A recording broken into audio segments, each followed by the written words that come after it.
Hello, and welcome to House Rolls. Wow. Hello. We're feeling very chill today. Yeah. But yeah, thank you for watching. We are about to start with our second episode in the series. So with that, we will go ahead and dive in. So as of last session, you all had made your way to the Shrine of the Lost, which is effectively more or less the graveyard for Nurin in the region of Iraheen. A number of you made your ways there. A couple of you stayed behind. The two of you staying behind invested in some gambling and some good bargaining, if you will, playing a game of Swindle Stones and a game of cards at one point that was mysteriously changed into something else for a brief amount of time. The rest of you made your way into the forest, making several checks, sneaking through the area, not getting caught several times by the tabaxi known as Croas. As you made your way there, you discovered that a female spellcaster of sorts, who you all have sort of run into at one point or another, was there to make a trade with a magical item. She traded a seemingly shinier magic bracelet for a rusted version that looks fairly identical.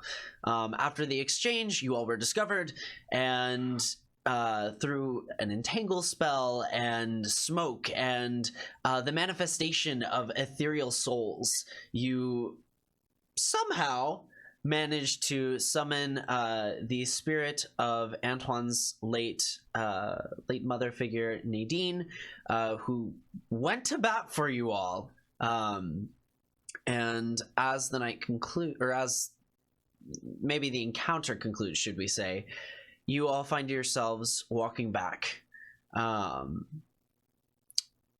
And with that, we'll start with Kadim, who had taken a particular interest in following Croas home. So, as you do so, let's go ahead and see a stealth check from you, Kadim. Okay. Let me actually get my dice out. Roll the session. Not prepared. I don't have my dice. First big roll. I know. That was a 14 total. 14, all right.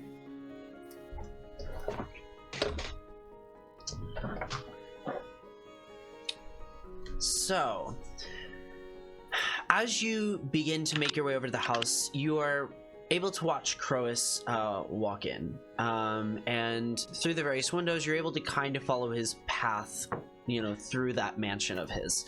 I want you to, how are you going to sneak on this? Like, how are you trying to observe him further? Right now you're kind of at a distance, staying in the shadows. How would you like to approach this situation? So he has arrived at his residence, I'm assuming. Yep. He'll just simply fly over and he'll try to keep as much of a sight on him as he can. Okay. Are you doing anything with your familiar? Are you looking for a way to get closer? Because as of right now, you're a little far off to really be observing anything. So you'll like flying over is not really going to benefit you. You're going to have to find some way to get to a window or sneak along the side of the walls somehow without making the noises that your wings make when you beat them, even when you stay in place. So yeah. New Year's festivities are still happening too, right? They are. This is still on the western side of town. Croas residence is on that side. So going back into town, you haven't reached like the main streets where there is a bunch of partying, there is a bunch of noise and whatnot. So is the house like surrounded, or is it just a house and I could just peek in through the window, I guess, or is it like a walled like compound, I guess? So looking at the house, it is well put together. Seems to be made out of primarily a combination of wood and stone. It is nice, but it is not necessarily fenced in or anything. You reckon Crois is probably a noble of lesser repute, not necessarily super high up there, but a noble nonetheless. You do spot some patrols of maybe 2 or 3 guards at most, kind of making their way around. Okay. And I guess just to make sure, whenever you had cast Dispel at my familiar, I'm guessing you hit and killed my familiar, or dispelled it at the very least? Yes, the familiar was dispelled.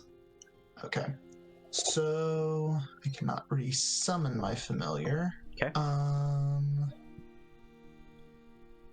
He will instead land, since he will not be able to flap there without making a bunch of noise. He will land and he will just try to stealthily approach. And as he gets a little bit closer here, let's see, he will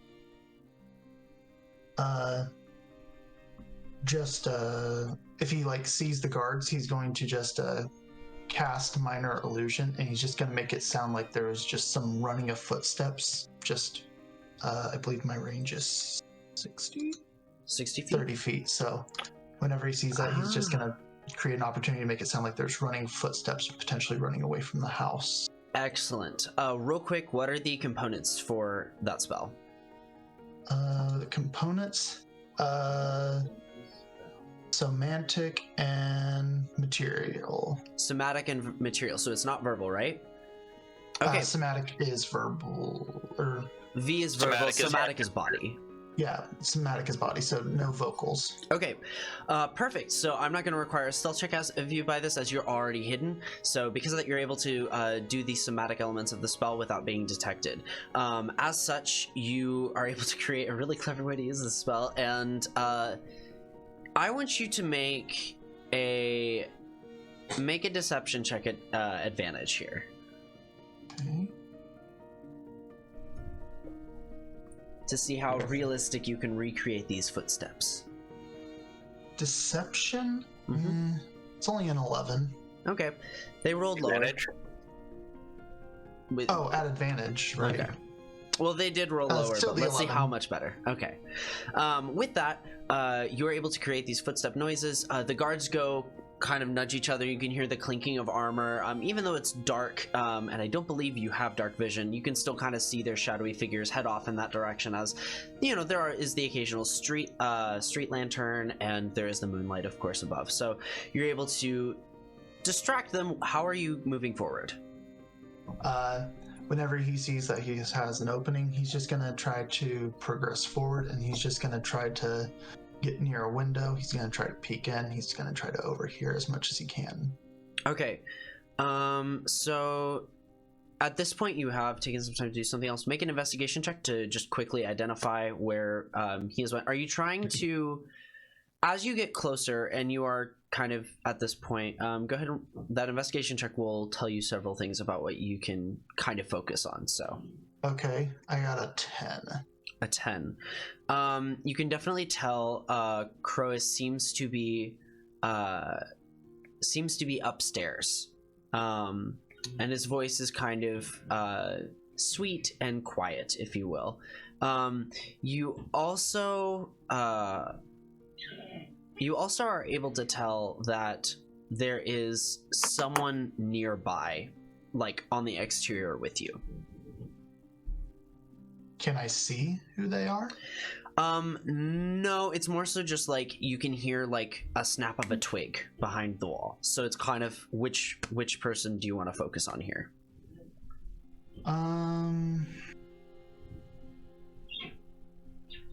I will focus on whoever else is out here as well. Okay. As you kind of peek around the corner, you can see what seems to be a hooded figure kind of crouching behind a shrub. Caden will...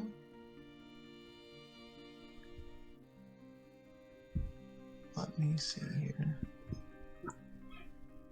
Okay, Caden will try to sneak up behind this person. Okay. Make a stealth check. Jesus Christ, can I not roll above a single digit? Oof. You know what? Dice is banned. Into the box with you. I Nice jail. Okay, so that was a 4 with a +7. That is an 11 for stealth. An 11. Okay. As you make your way around, you find your wings kind of buffet against the side, creating a sound. You bruise your wing ever so slightly, and your hesitation causes you to ruffle the leaves in front of you. The hooded figure immediately looks your direction, jumps up, and just starts running away. Cape fluttering behind them.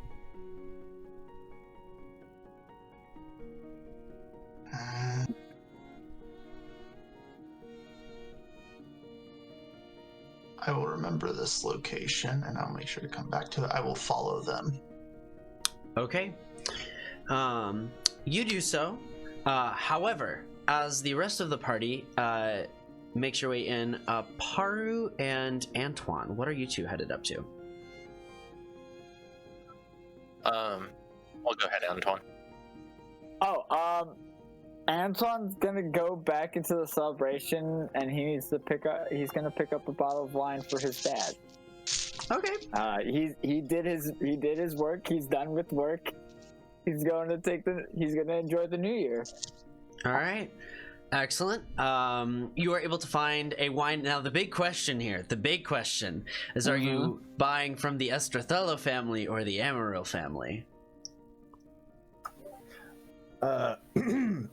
If you remember correctly, Icklin is verbally expressing how much he is enjoying the Estrathello family. Estrathello, right? Is that Estrathello. right? Estrathello, yep. Estrathello, as he is purchasing many bottles for many people. Would I have an idea of who makes the better wine just from having grown up around here?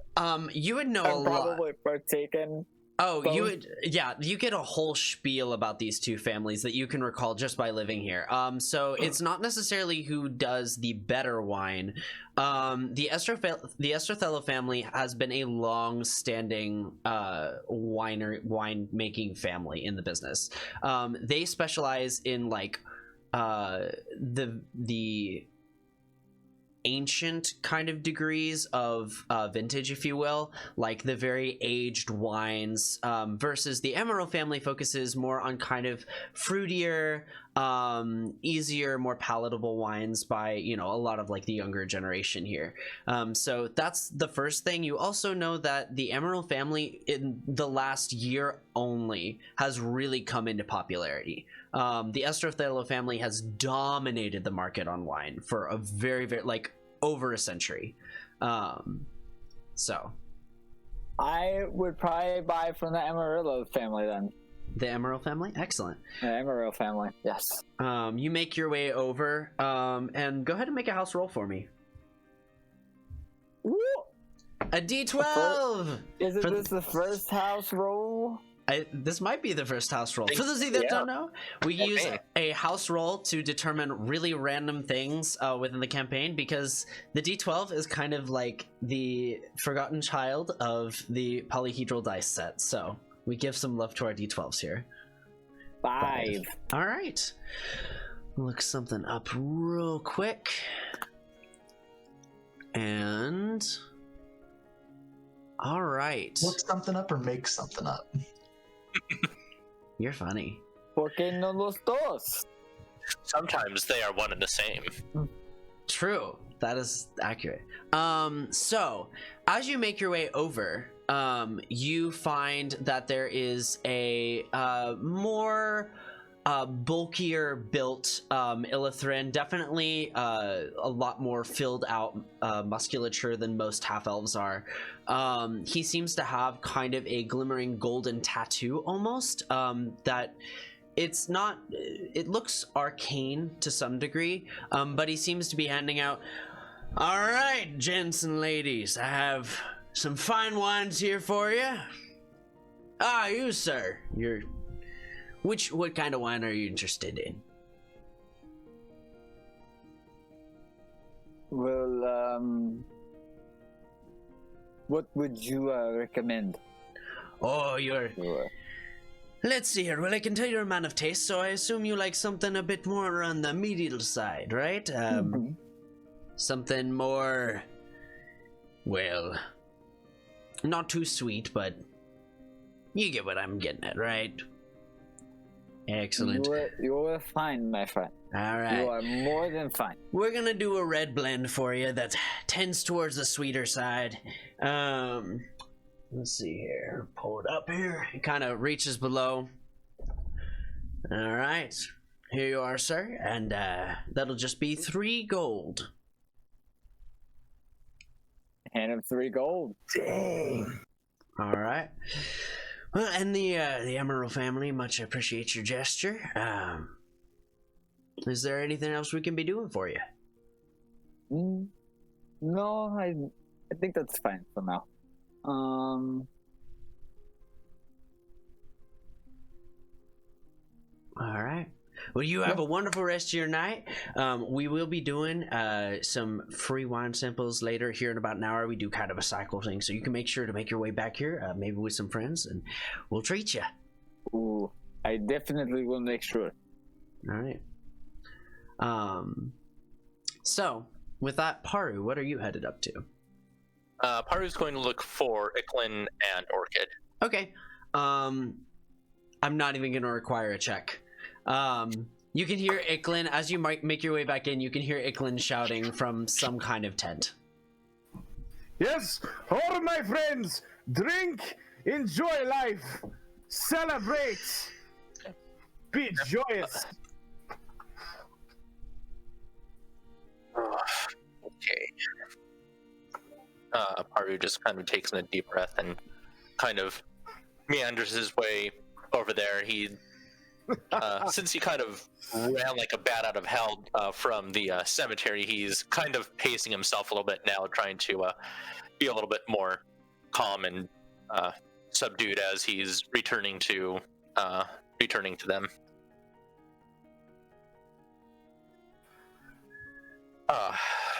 I see you are enjoying yourself quite a bit. Is everything okay? Ah, Baru. Welcome back.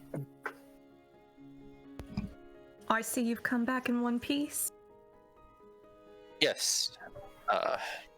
Please, have wine. I'll pour him a glass. Is that the same wine that we bought earlier?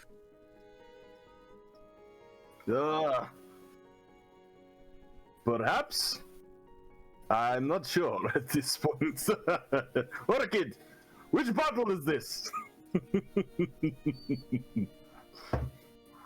I don't know. Haru's looking at Icklin as he's holding a bottle up to Orchid, and it's like, No. that is okay.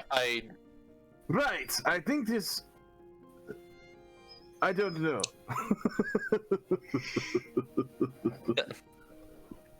Well, I am glad you are having a good time. I do not need any wine at this time. I am just enjoying the festivities. Yes, months in the air will do this to you. What happened to your friends? We ran into Crowis and some other stranger, and a lot happened. It seemed like a ghost story where these spirits came out of this grave, and so we ran. Antoine made it, and Kadim, I don't know where he went. He flew off. But at least Antoine and I made it and we're okay. I don't plan on going back there anytime soon. Well, I'm glad everyone's alive and well. Spirits in the graveyard. Yeah, I thought I was mad for a moment, and maybe I still am. I had a little bit of wine earlier, but I saw these spirits rise from the grave, and I just turned and ran. I didn't stay to look. But enough about me. Hold on. Spirits, you say? Yes? Yeah?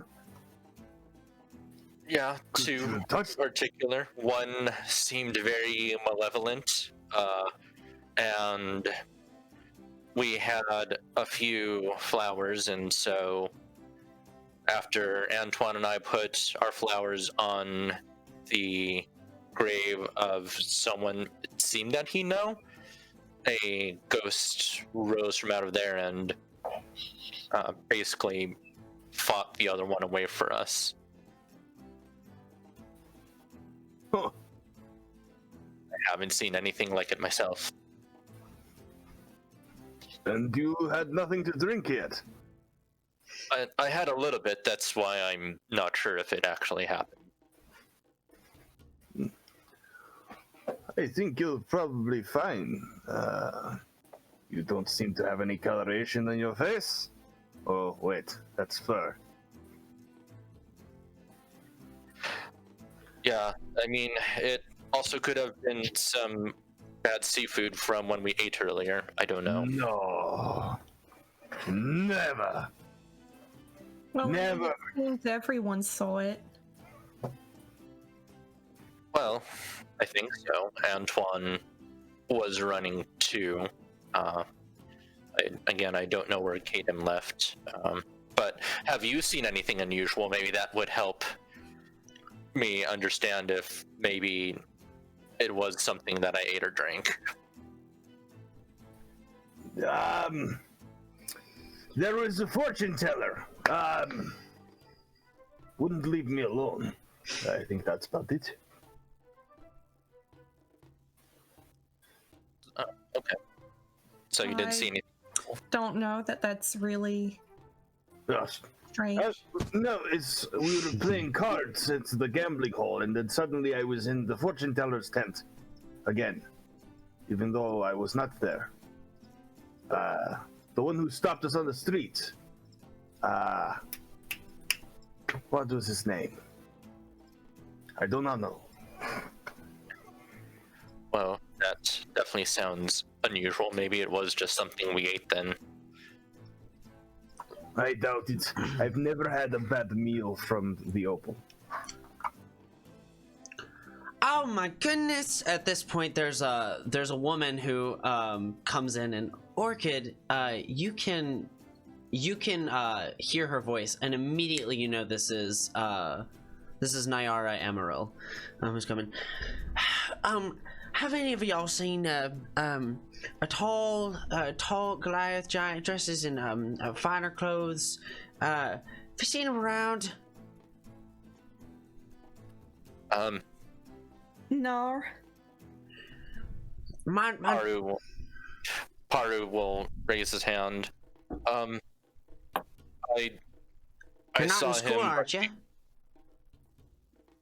No. You Am I speak. supposed to be? Oh, okay. I met him. We parted ways back outside. I don't know which way you went. All right. Well, I'm looking for a much underhead of a son. Charged him the wrong amount, and he was charged 3 gold, and I just want to be fair. It was supposed to be 3 silver, and it just doesn't sit right with me. I just want to go save the poor man's money. You know what I mean? Oh, I'm not about taking advantage of people, especially men, so. Yes, that is very admirable. I can certainly. I know he was probably going to enjoy the festivities, but if I might stop by and see him tomorrow and let him know. What's your name? My name is Nyara Amaryl. Nyara Amaryl. I will let him know that you, Nyara Amaryl, your dunderhead son, charged 3 gold instead of 3 silver. Right. if he needs a name, because I know some people are real finicky about that, his name is Khalil Emeril, so just, you know, if he needs it, like, you know, just tell him that, you know, situation with Khalil, and Nyara, I'll call her up and I'll set things straight. You can meet us at our wine company tomorrow. Speaking of which, do you all have a place to stay? Well, I mean, I've got my room. Of course, Orchid. And just, you know, you look foreign. Well, Paru, I've seen you around, but you, sir, I haven't seen you before. It's excellent to meet you. It's wonderful to meet you too. If you need a place to stay tonight, you can save your coin. You can come on down to hold on. The Midnight Emerald. You can come on down to the Midnight Emerald, and you know, all you have to do is just work like 2 hours in the morning. You know, we just need some help with some supplies, and that's all we need, and you can just have a free night stay. All right, it's one of the nicest inns in town. It's a very generous offer. I will consider it. Please do. And she kind of shakes her head. Well, I'm sure Goliath won't be too hard to find. You know, kind of pokes out above everyone, but I'll be seeing y'all later, okay? Yes, Bye. have a good evening. She kind of scurries off. It is a nice So, place. But I have been on the airship for the last 3 months. I don't know if I want to wake up first thing early in the morning and work again. I'm just trying to celebrate. I don't know. We'll see. If you want to sleep in the same alley I sleep in, then you can certainly join me. You sleep in an alley? Well, rooftop sometimes too. Do you not have lodging? I like it outside. You like it outside? Sorry? Yes, I like it outside. So you do have lodging? Yes. I have money if I need it. Does Paru like it outside? Do you enjoy Make an me insight check, sleeping I outside? guess. Does Orchid get advantage on this insight check? I have been listening to him. Yeah, I'd say you get an advantage. Am I making one too? Because I think I'm trying to understand that. That's fair. You can make an insight check, not at advantage. Paru, Wow, but- make a whisper a persuasion / deception check to me, or send it to me a DM if you're rolling real life dice. Okay. Let me. Why is I mean, if you want to beat that natural 20 for sure, but I got a 1. I saw. Oh, the irony. I love that. I need to. Orchid, what was your total, just for fun? 26. 26, nice. 3. So, for those of you keeping track, Iklin must have a 2 wisdom. Okay, I'll put the roll in the. I'll whisper to you too, but it's also in the chat. All right. Icklin could also have a 0 wisdom but be proficient in insight because That we're is at a plus true. 2. That's true. That's true. Really good at reading kobolds or something. Oh my All gosh, we I'm so know- dumb.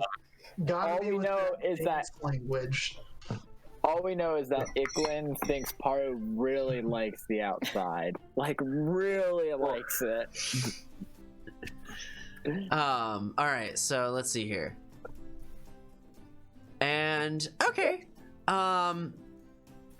Yeah, Paru, go ahead and tell Orchid what she understands.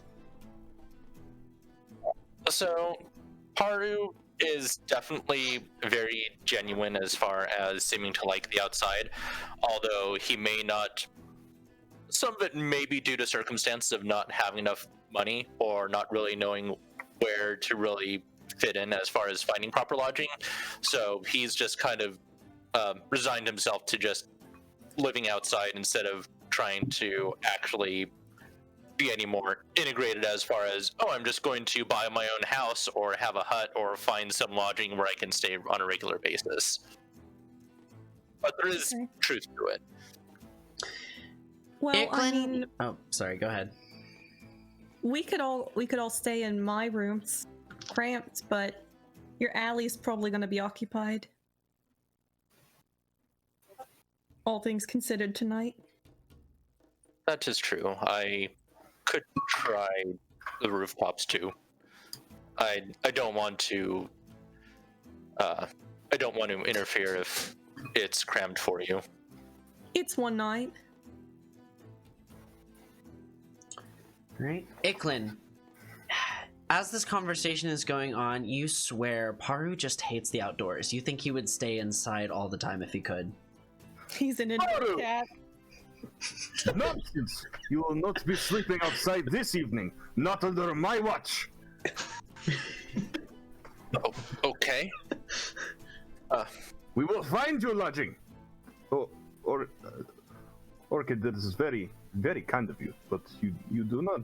I am perfectly fine to get us a room for both of us.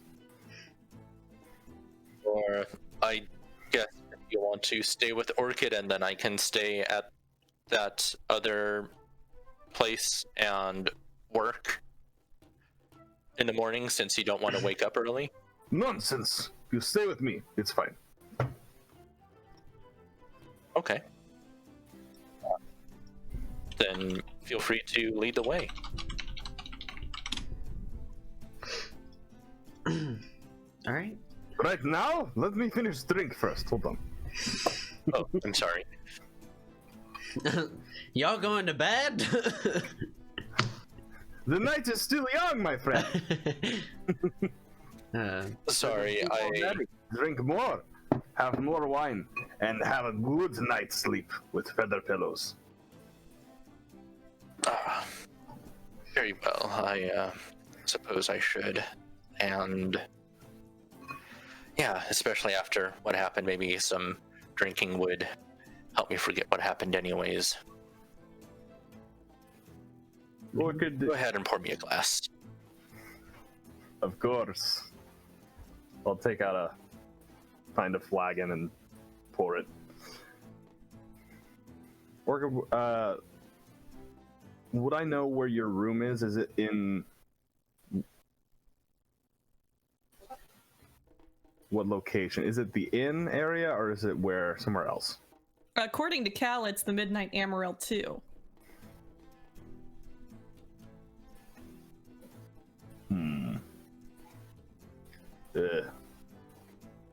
Maybe I work, maybe I pay. Who knows? We'll find out.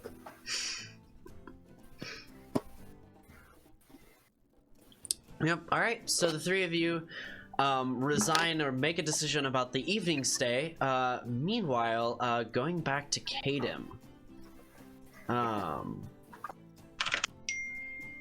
How exactly are you? Let's see here. You went off running towards this individual. So as you are chasing down this person, go ahead and let's see a dexterity check. Just a straight, flat dexterity check.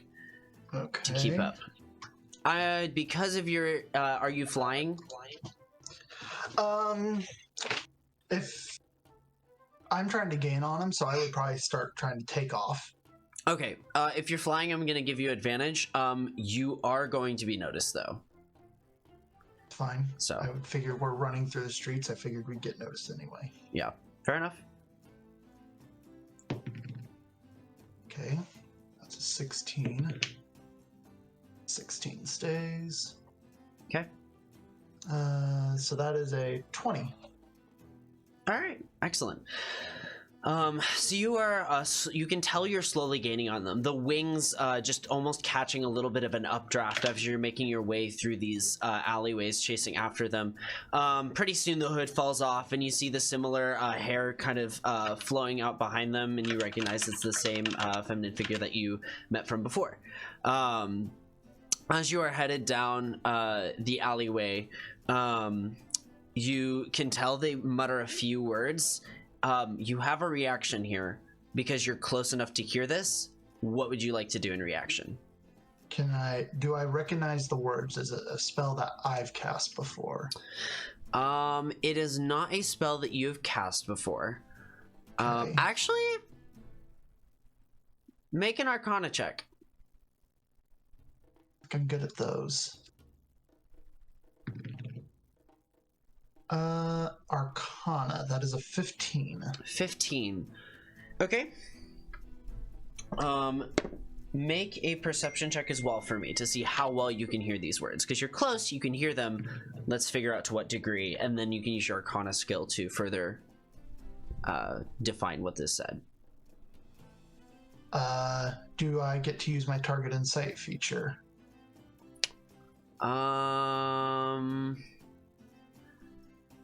Ping that for me real quick. Okay.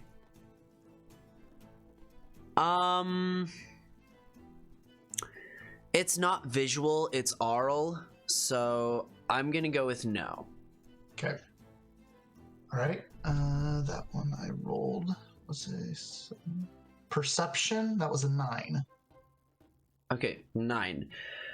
You're catching bits and pieces, but unfortunately you're unable to make the spell. After a brief moment, there is in about 20 feet in front of you, with you going at full speed, there is a wall that seems to erupt out of the ground in front of you. How do you respond? I will use my let me see what I want to do here. I'm going to use minor conjuration and just make actually I'm not even going to do that. I'm just going to see, can I just, you know what, I'll just use minor conjuration. I'll use minor conjuration, I'll make a small rock basically in my hand and I'll throw it at the wall to see if it's solid. Okay. If I feel that it's solid, I'll just fly up. Okay, and this is an action, right? Yes. Okay, as you take your action, you do not get to dash as an action that turns, so you are slowed, but you take the rock, you throw it, seems to go right through the wall. Yeah, so I just head right through it as well. Okay, you continue through and you can see the person make a turn. Let's go ahead and see another dexterity check as this race continues. Dexterity, that is a 17. 17? Okay.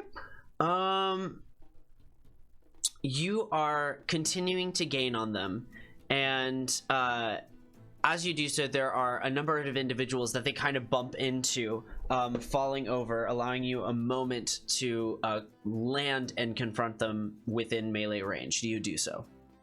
I cast fusion and I fuse their boot to the ground. Okay, I'm gonna, because of it's being used in an offensive, in a targeted way that affects another person, I am gonna have them make a saving throw. What is your spell save DC? 13. 13. All right. So as you cast this spell, you feel this as the boot just seals to the ground, and as they get there, they're trying to pull up their boot from the ground and they're stuck. What do you do? I think we should have sorry, I'm in the wrong voice. I think we should have a talk about why we have such a vested interest in the same person. Well, it appears you've caught me red-handed. What's this conversation you have in mind? How about somewhere where there are not so many eager ears wondering why we are doing what we're doing? As you say this, you look around at you. These are all like not necessarily thugs, but definitely people that you've kind of seen around in the underground and that are real shady. and they kind of are just like dumbstruck in the moment. They weren't prepared for a bird to fly through and somebody's boot to get stuck to the ground and fall over in front of them.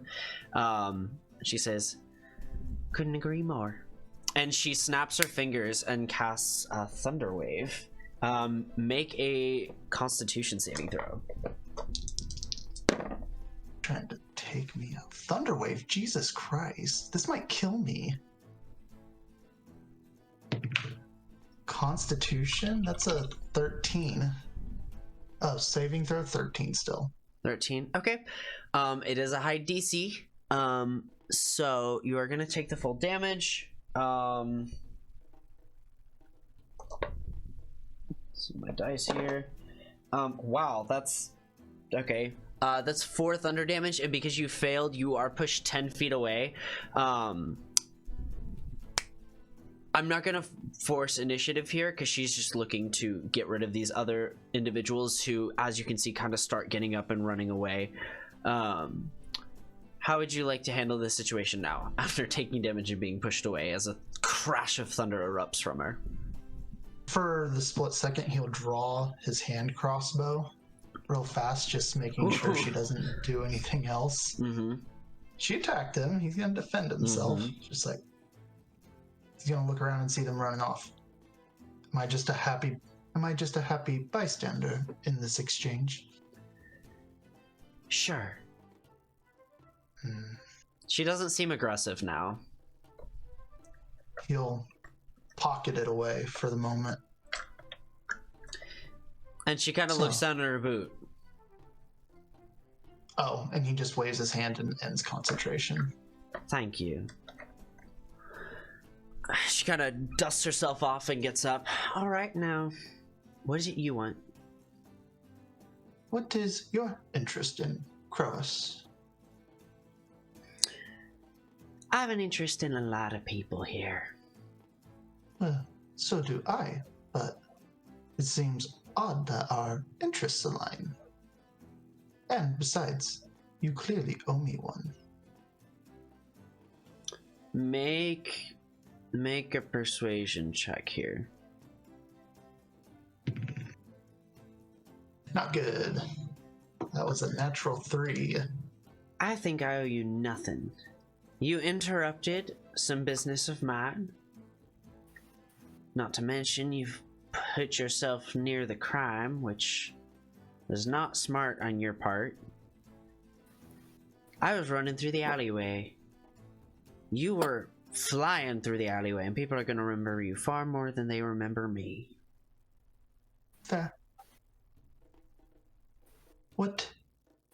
Why is Kroos piquing your interest, or is it just the person he was with? Why don't you tell me first? You've already asked a couple of questions, and depending on your answer, I'll answer in return.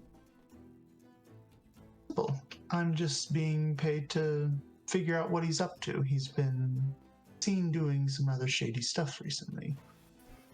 People just want to know what he's doing. And considering what I saw at a cemetery today, I'd say it's very interesting. I would wholeheartedly agree. That's why the garrison might find an anonymous tip about something in Croas' apartment. Do I understand what she means by the garrison? She's talking about the local guards authority, the peacekeepers, the law enforcement. Bulls. And so this was Croas' residence that we were at then. I do not know the man that well, but you seem to have quite the cache of information on him. I know a lot about a lot of people here. Spent most of my life here, I guess. Fair. So you were in the graveyard then as well? She kind of takes a step back and says, I certainly was, and takes a little bit of a bow. So what do you know? Have Pardon you ever me. heard of this? Have you ever seen this lady before in the graveyard? Have you heard anything of her? What lady are you talking about? The Wraith. The ghost, the spectral woman. I didn't see any spectral woman. I just saw a ton of smoke and mist, and I left. So you got there late to the party then, it seems. I don't know what you're talking about. If something happened because that creepy bell was wrong, I was already on my way out. Okay.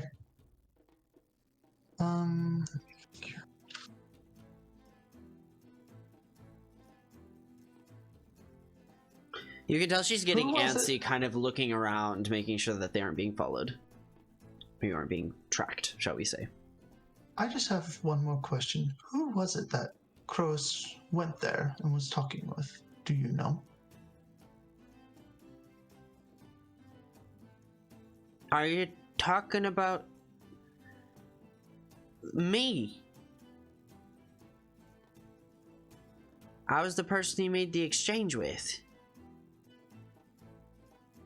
That went wide over my head. I was not picking up on that at all.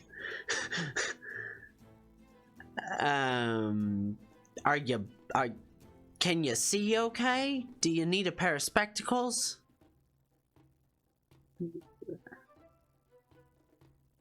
Fine. Look, I feel dumb. You should. No, I wasn't actually asking about that. I was asking more about the person in the house that he was talking to. That's Oh, actually who I was asking well, about. that's probably Christu. Christu? His wife? How do you spell that name? Kristu.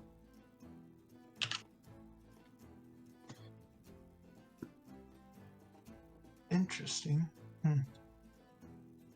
Okay. Lesser nobility.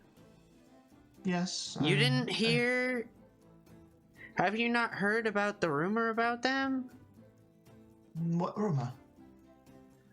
The Canaan cat? Not ringing any bells? No.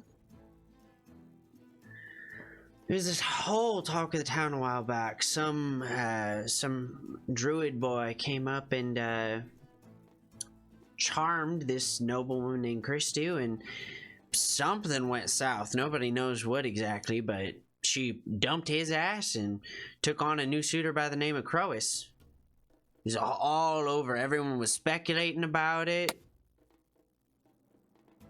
So she dumped some druid. And just picked up Kroos just like that? Yeah, something about. I mean, like, you know, you hear everything, but some people said something about they were childhood friends, or you know, something like that. You know, it was kind of like a reuniting thing or whatever. I just fucking hate the nobility. Well, at least on that we can agree. Make a persuasion check. Hey, finally, that's a 20, I think.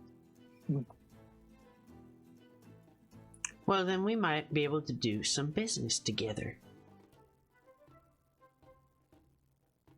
I'm looking to get Crois caught. I have many people who would be interested to see him caught. Wonderful. Perhaps I can meet these other people sometime. That may work out. I will have to talk with them. Is there a place where I could find you to perhaps send you a message? I don't like giving out locations, you know, too much information. I assume you're in with the local underground. Fair enough, yes. Ask for Wings. Ask for Wings. That's what I go by. I don't know why. I would think I'd be known as Wings by the underground. You're honestly. telling me I took the name before I even knew you existed, otherwise I would have left it for you. Maybe you can be Beak. No. I got it, Talon. Maybe. Okay. I will like make you. sure- You're fun. I will make sure to have some people look out for you and to send word once I'm able to talk with some people. Sounds good. All right. And with that, she kind of looks at you. Am I free to go? Go right ahead. She snaps, and then a puff of smoke vanishes. Can I actually see her nearby? Make a perception check. And this is actually I don't know. Probably not. I don't think this applies. 8 with a perception of 2, so that was a 10. You're skeptical, but you know, if she didn't disappear through magic, she disappeared through some means. Okay. All right. I will. Okay. Okay. I will just kind of. I'll just enjoy the festivities for the evening. I've got what I need for the time being. All right. So as you make your time back to the festivities, we'll shoot over back to Antoine. You have your wine. Where do you go after this? You said you were kind of headed home. I want to go home to get my dad and bring him to the festival because he's sitting at home alone and he needs to like not be sitting in his house all alone. So I'm getting him and bringing him to everything else that's happening with a bottle of wine. Why you have to wake me up so late? I have so much to do tomorrow. What do you have to do? You are in town. This is the only time. You're right. It's I'm just New Year. It's I'm the getting New Year. old. My knees, they are porn. My eyes, you know, they don't behold the festivities like they used to. But you do not need to see very well to see what is going on with the festivities. You know the lights are all around I you. do. You are right. You are right. You Yeah, know, I will bought enjoy you- myself. I will buy you your favorite bottle of wine. It's an excellent choice. I will.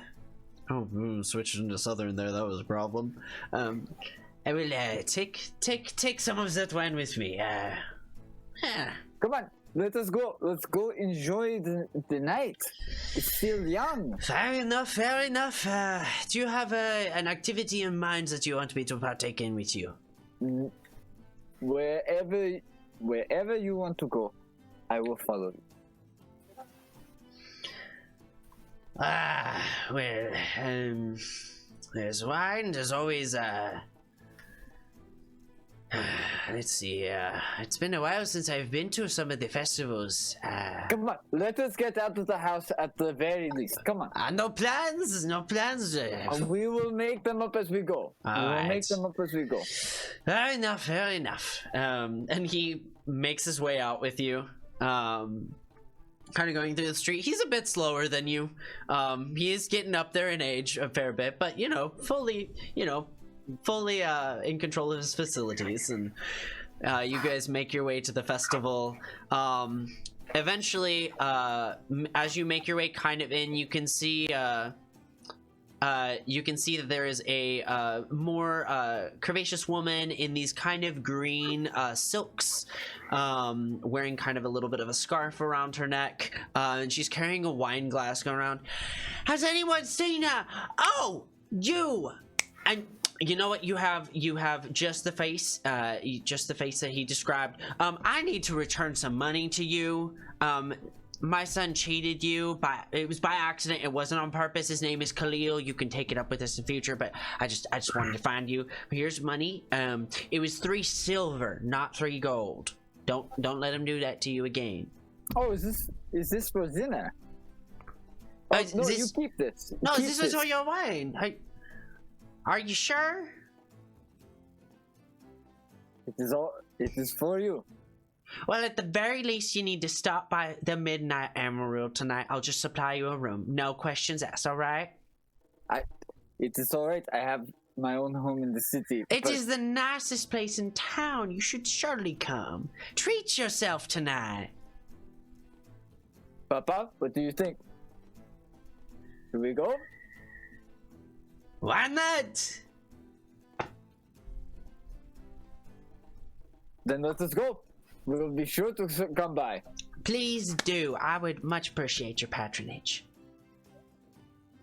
And she moves on, socializing with and so you need to try the new red blend, and just, you know, talking amongst the crowd and whatnot. As this encounter ends, you can see that the rest of the party, save for Kadam, is nearby, and there seems to be a slight there seems to be maybe not a disagreement, but you hear Iklin just proclaim, "You shall not stay in an inn tonight, or you shall not stay out on the streets."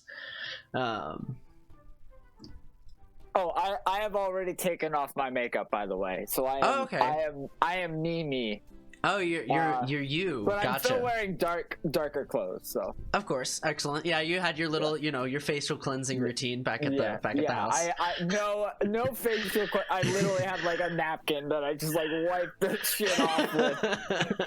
no way. She's rolling in her grapes. I literally like had like washcloths that I just like patches of foundation, maybe like a little bit behind the chin here left. I'm still like working on it as we're walking around, like this one spot won't come off kind of deal. All right. Just to make sure, we still recognize you, right? With the makeup off? Yeah, I mean, I wasn't wearing it earlier, so. Yeah. Okay, gotcha. I certainly do, if I hear him. Poor Orchid. All right, so the four of you all kind of like, you know, you guys make eye contact across the way, and you can see what looks to be a human. Oh, okay. Wow, you're right. You don't see. You don't see. All right. You violently. Zing. Got him. That is going to be the longest adjustment period for Cal. It is. It's going to be rough. I'm going to have to learn how to use the other senses to describe things, which actually will probably be a good thing for me. But all right. Thesaurus. I know.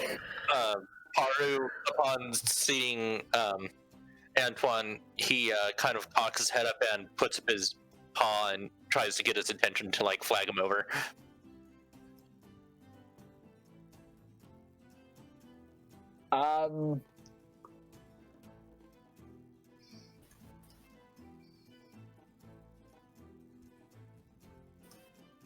I think what it is my dad doing something? Has my dad like found something that he like is suddenly getting interested in, or are we just kind of still walking around? He seems to be looking at a red tent with runes outside of it with intrigue.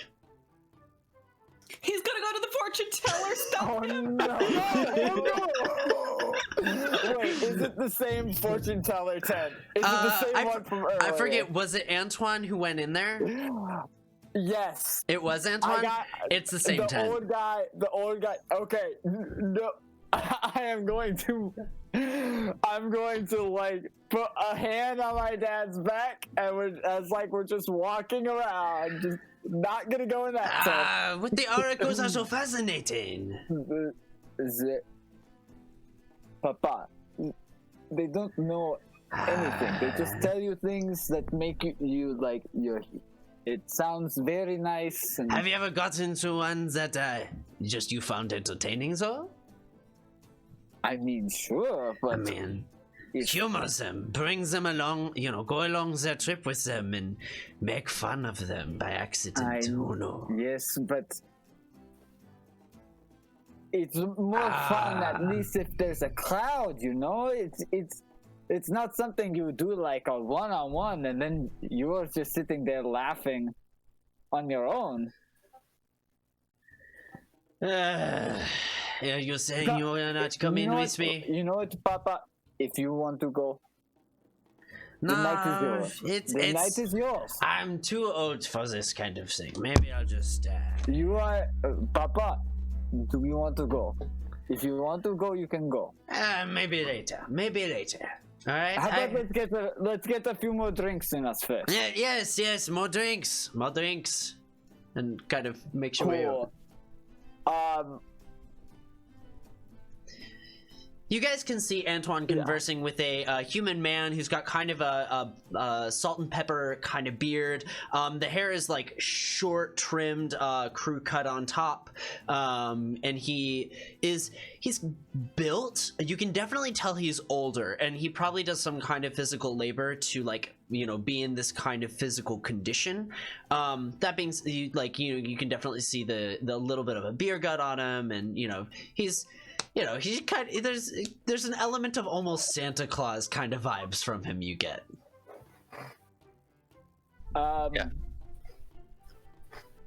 Wherever is the nearest drink stand where we're getting drinks at, I'm just gonna before we sit down, we'll just be like, I have to go for a quick second. Let me just grab something, and I will be right back. Fair enough. I could use, rest on the joints. Be back soon. I will be back soon. And I will go over to the table. And I would assume I heard them. Yeah. They're not quiet people. Super quiet. Okay. No. No. Neither of them. Welcome back. It is good to see you again. Why are you calling me over? Is there something you need, or? Yes, there was a woman who said that her son had overcharged you. Her name is... Oh, do not worry about that. I already talked to her. It is okay. Oh, okay, yeah. She was looking for you, so I thought I'd let you know as soon as I could. Thank you. I appreciate it. How are you tonight, Joaquin? I'm good, Antoine. It is good to see you at the celebration. Yeah, And it's nice. Eklund, right? Eklund, is that your name? Yeah. Iglan. Okay. Nice to meet you. Nice to meet you again. Well, I will leave you to your drinks.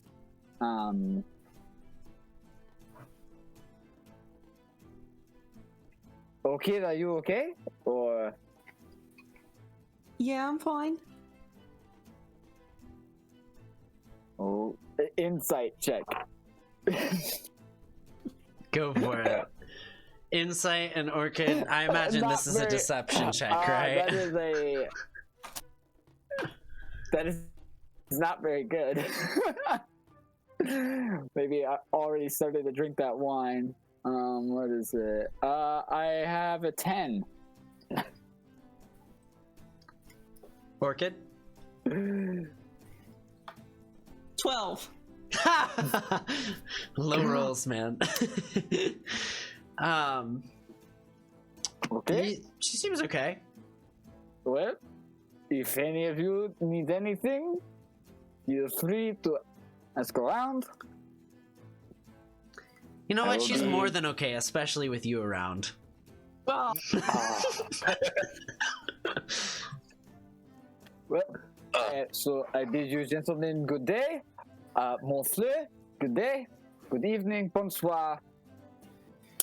And I'll just leave and go over back to getting drinks with my dad. did he just call me my flower? I don't know. That Yes. makes me extremely uncomfortable. Do I need to? I don't know what French is equivalent to in this world. But it's of course Wanderkin. Okay. Of course, She's Wanderkin. not proficient in French. It's probably. again. It would be. Is it Sidian? I don't know. It would be actually Lauren? elements of. It would be. Well, actually, if this is knowledge you would have, I don't know. Is anyone like particularly good at languages? I have a lot. I mean, I'm traveled, so I might have heard of some of these languages. How many do I have? I got What I got languages do you know, Orchid? I got 5. Crits, Elven, Gakian, Reg, Zet, Aquin, and Celestial. I got Erish. Rec. Remind me again what I need to look at my. One of them is like the orc stuff, and then the other one that's Gakayan, right? Or that might be Yeah. Gakayan. Rec might be what they speak in Shakarn.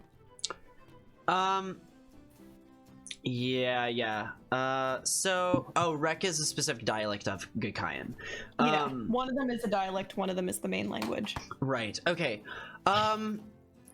Offhand, you feel like actually there would be members of your there'd be members of a religion that you would be aware of. That some of them would maybe speak with this kind of accent.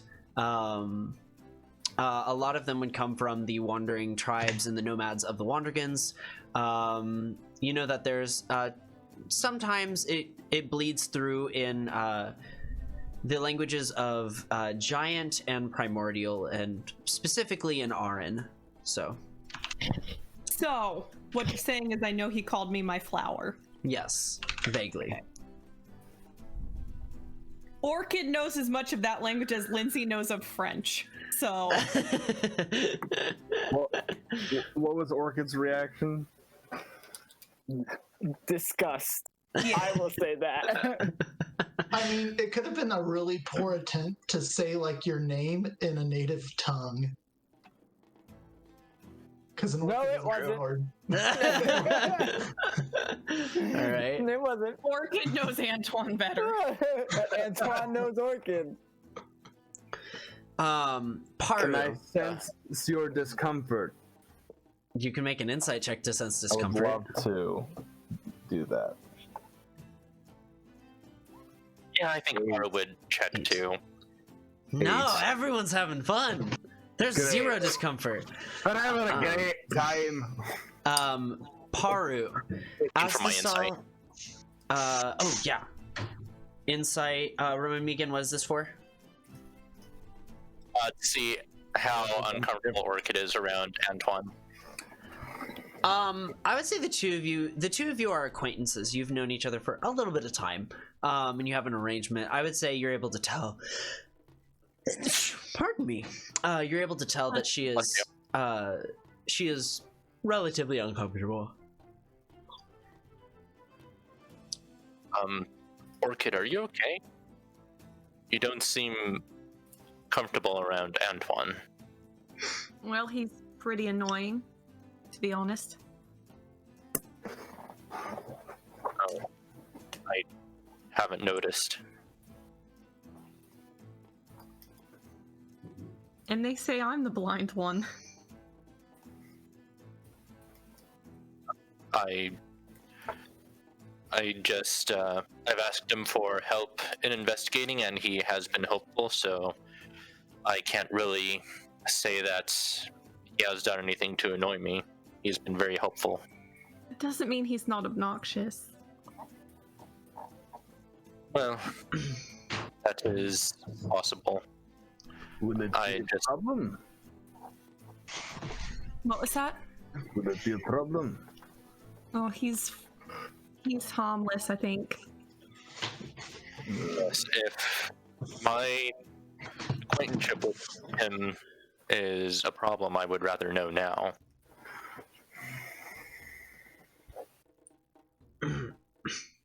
I just don't really like him all that much. I see. Well, if you need assistance, you know you can say the word. I understand, Icklin. Good. Now, do they have any crab around here? And he'll stand up. actually stands in the camera. Shut up. The Incredibles scene of, oh, don't stand up, Mr. Incredible, don't stand up. As you all continue throughout the night, Paru, as you're standing there, you feel almost like a small paw grips your finger. And you look down and there's nothing there, and the feeling kind of fades away.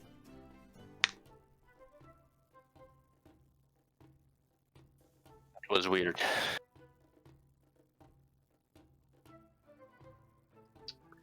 With that, Sorry, did I miss something? Oh, I had a weird sensation inside with my paw. It's nothing. You're having many things happening to you. Maybe you're not drinking enough. That is very possible. all right. You all, I'm sure Iklin orders another round of drinks here. And as you all are enjoying yourselves, there is kind of like a hush that stops of just the sound, the music. Everyone just kind of goes quiet, and everybody's kind of staring off in a direction. And as you all are finding people's attention being brought elsewhere, you line up your eyes, and there is a finely dressed tabaxi woman just glaring at your table, and she is just seething and says, "How dare you fucking show yourself here?" And with that, we'll take a break. Okay. Okay. Hello and welcome back. Hello. All right. So last we left, a tabaxi woman came in, and you can see she's clenching one of her fists, and the other one's kind of splayed out like a claw, like a preparative claw, if you will. The nails, or rather the claws, I guess, are painted pink, but are like you can tell there's some serious filing that happens, and they look almost more like weapons, even more so than the typical tabaxi. And she just kind of looks at the crowd and just kind of takes it in. I told you that the next time I saw you, your life would be gone. Do you want to tell all these people what you did, Paru? And everybody just kind of like looks to you, like eyes wide. Paru? Paru just narrows his eyes, and he doesn't say anything. But I would say, Orchid, since you're really close, you're probably able to hear that, like, just instinctively, Paru's claws kind of like retract out, and they're kind of like scraping against the table now as he is staring at her. Antoine's definitely like taking a sip and like refilling his dad's glass and just like, ooh. Like, what happened when I was gone? Hold on. You got some exciting. Excuse me, what's going on? Paru glance. Sorry. No, who are you guys talking to? I was actually talking to either Paru or the woman that I hear. Yeah. Like kind of Okay. between them. Okay. Paru, you can go first if you have something to say. Paru, he's keeping himself square to the female, but he kind of glances over to Orchid and says, "This is Christu. This is who I left my home for many years ago with the intention to marry." Oh yeah. You tell them all that, why don't you? Not the part after. Not the part where you fucking betrayed me. I did no such thing. I'm sure that's what you tell yourself. I have the scar near my heart to show who the treacherous one is. Uh-huh. Yeah, I just left a physical mark. You left something far deeper.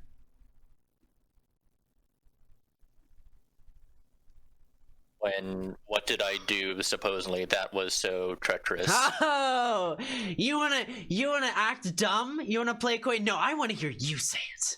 And she walks closer, claws bared. Orchid will stand up.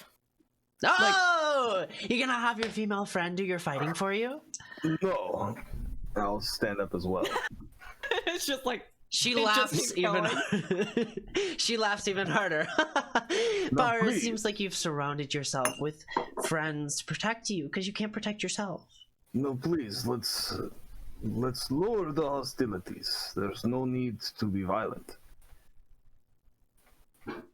Really? You know nothing of what happened.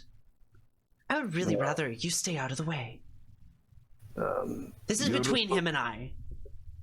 The only thing between him and you at the moment is us standing here, so maybe we don't do this. Haru? If you don't want other people involved, perhaps you should not shout it for everyone to hear. Says, aha, they already know. It's been cycling around the town ever since it happened.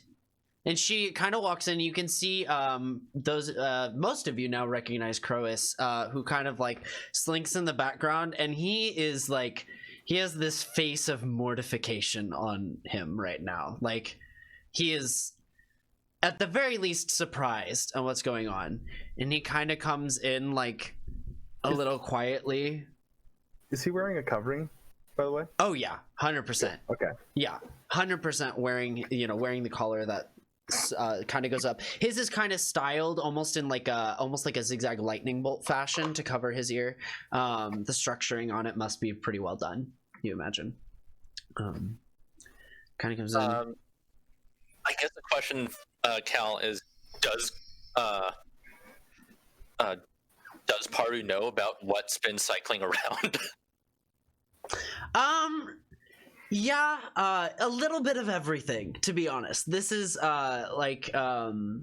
you at one point, a while back when this first happened,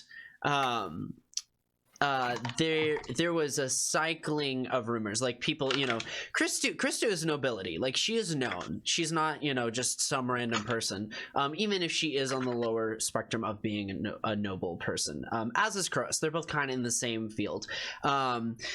The rumors of which, come up with, Paru was just a bad boy from the wilds, and he was just a charmer. That's been one theory. Another one is that people have had rumors about both Crois or Paru have done the unspeakable and used enchantment magic on her.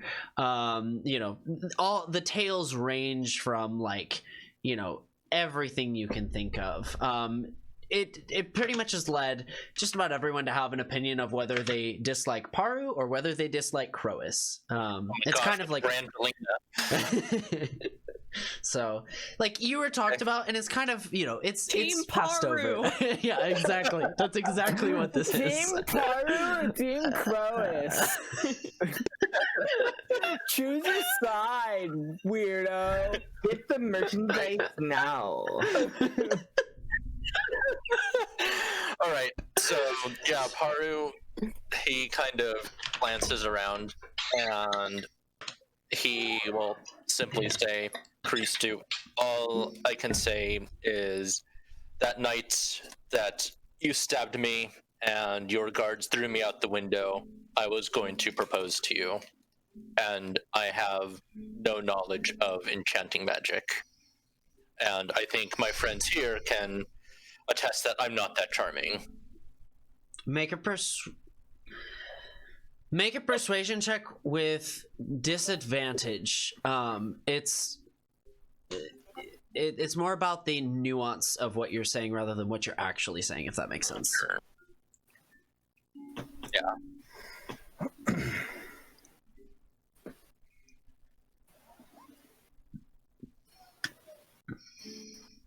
All my That friends is a know 10. I'm not charming.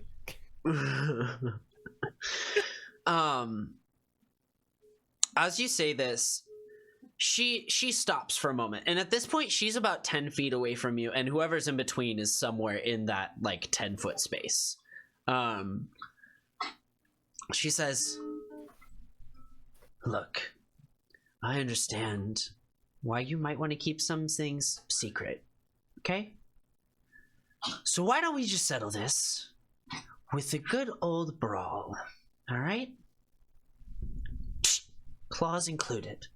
No. This Please, is no violence.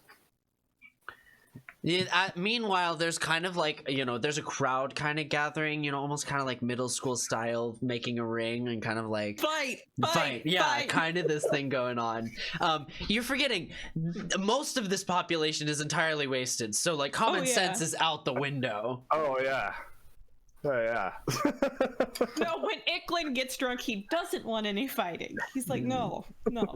Peace and love. Music start up now? Does the music start up and like conversation start up again now that like now a fight's about to happen? I imagine it doesn't go quiet anymore. You The can saloon. There is. I was about to say that's a good segue here.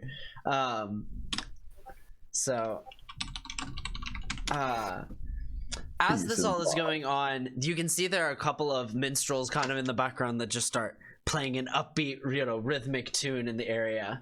Stop it. Paru just stares at Christo and says, I still love you. If you wish to harm me, then please do so, but I will not harm you. You. She make a persuasion check again at disadvantage. Right. I'm definitely making a bet with some drunk guy in the corner, like 10 silver on the shorter human woman. The woman's actually Tabaxi, so yeah. No, I'm betting on Orchid. Oh. Perfect. That one there. She's fighting. I know it. I'm betting everything. All right. What was your persuasion? 12.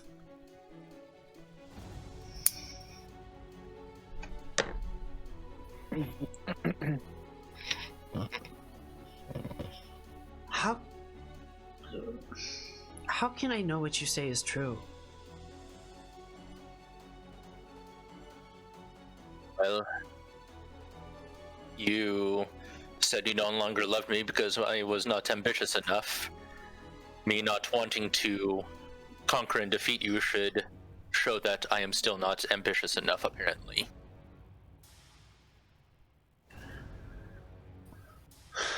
Paru, that wasn't it. She kind of comes closer. And then as she stands there, she like throws her claws into your chest. Okay. Oh, she fight dirty. That is gonna be a 26 to hit. Oh yeah. She said I'm gonna smack you. So I guess we have a cat fight on our hands. That is gonna be Death save. Yeah, he did it. 7 slashing damage done as she plunges into your chest. Worth it. You don't deserve to live, let alone enjoy your fucking self.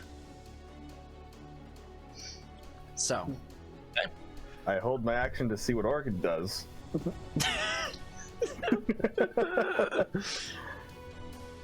Because I really don't know Paru that well. I'm just saying. I don't blame you. And Paru has not raised his hands at her. He, like, as the claws dig into him, he just kind of clutches his chest, and he's still conscious, but he is on his knees and, like, on the floor. He's in pretty bad shape right now. at this point, Crows kind of comes up behind and says, Christu, we don't need to do this right now. Get the fuck off me. You hammer-headed cunt, and I'm gonna hit her with My staff.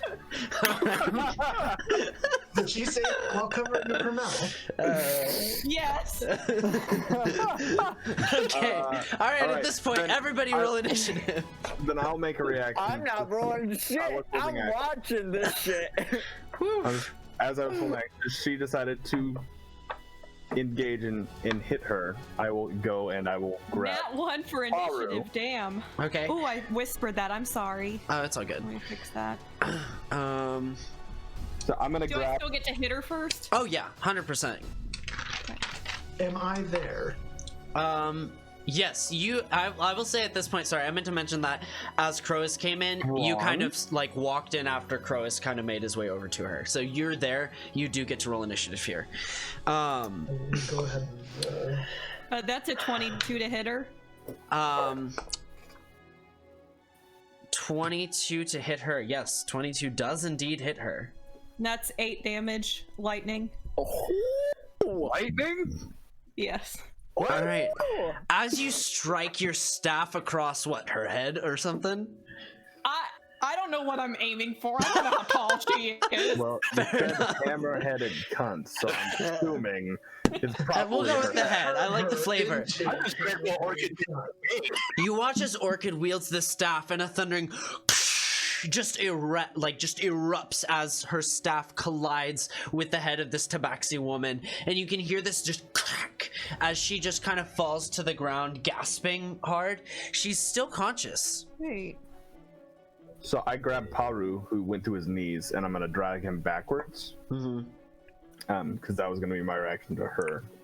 I need to set it to auto roll damage. And I'm gonna pull out a little satchel kit and put pressure on wherever you just got stabbed. Oh, good idea. I think it was several claws that Right him. into the chest cavity. I just grab you, kind of pull you onto a table, and put pressure on your chest. Okay. That's what I did. Just Icklin casting all the plates and things on the side.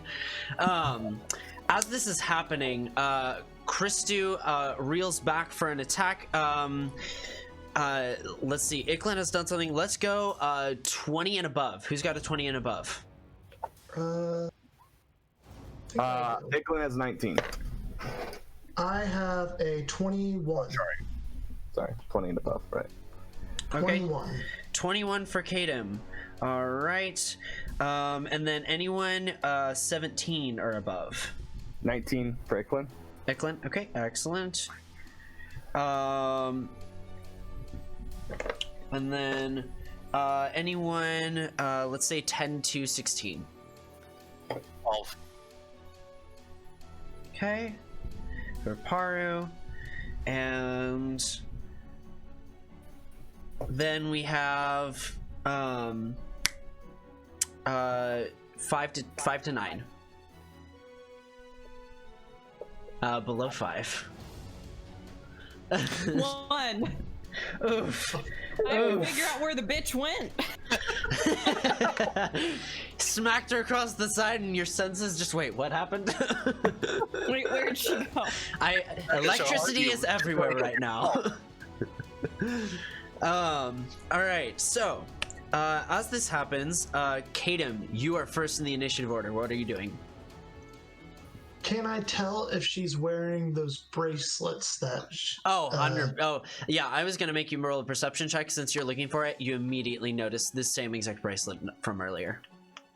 Okay. Does it appear possible that I could take those off her wrist with a mage hand, even though I know a mage hand is particularly weak? I would say it is possible. It is extremely slim.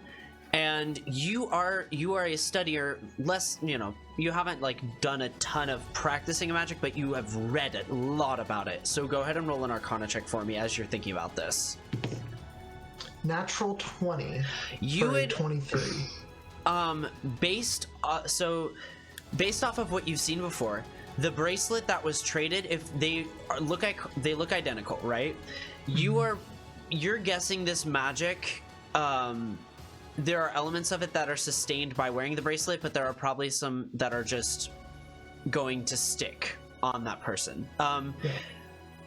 I also am going to I'm also going to say, with how many times you've seen this bracelet and your natural, propensity to like see things and really pay attention to like writing and whatnot, is you've been able to, after several looks at it, this time you're able to clarify the word memory on the bracelet in Arcane, which is the language of the arcane. There's only one bracelet on one wrist, correct? Yes, she is wearing a lot of jewelry though.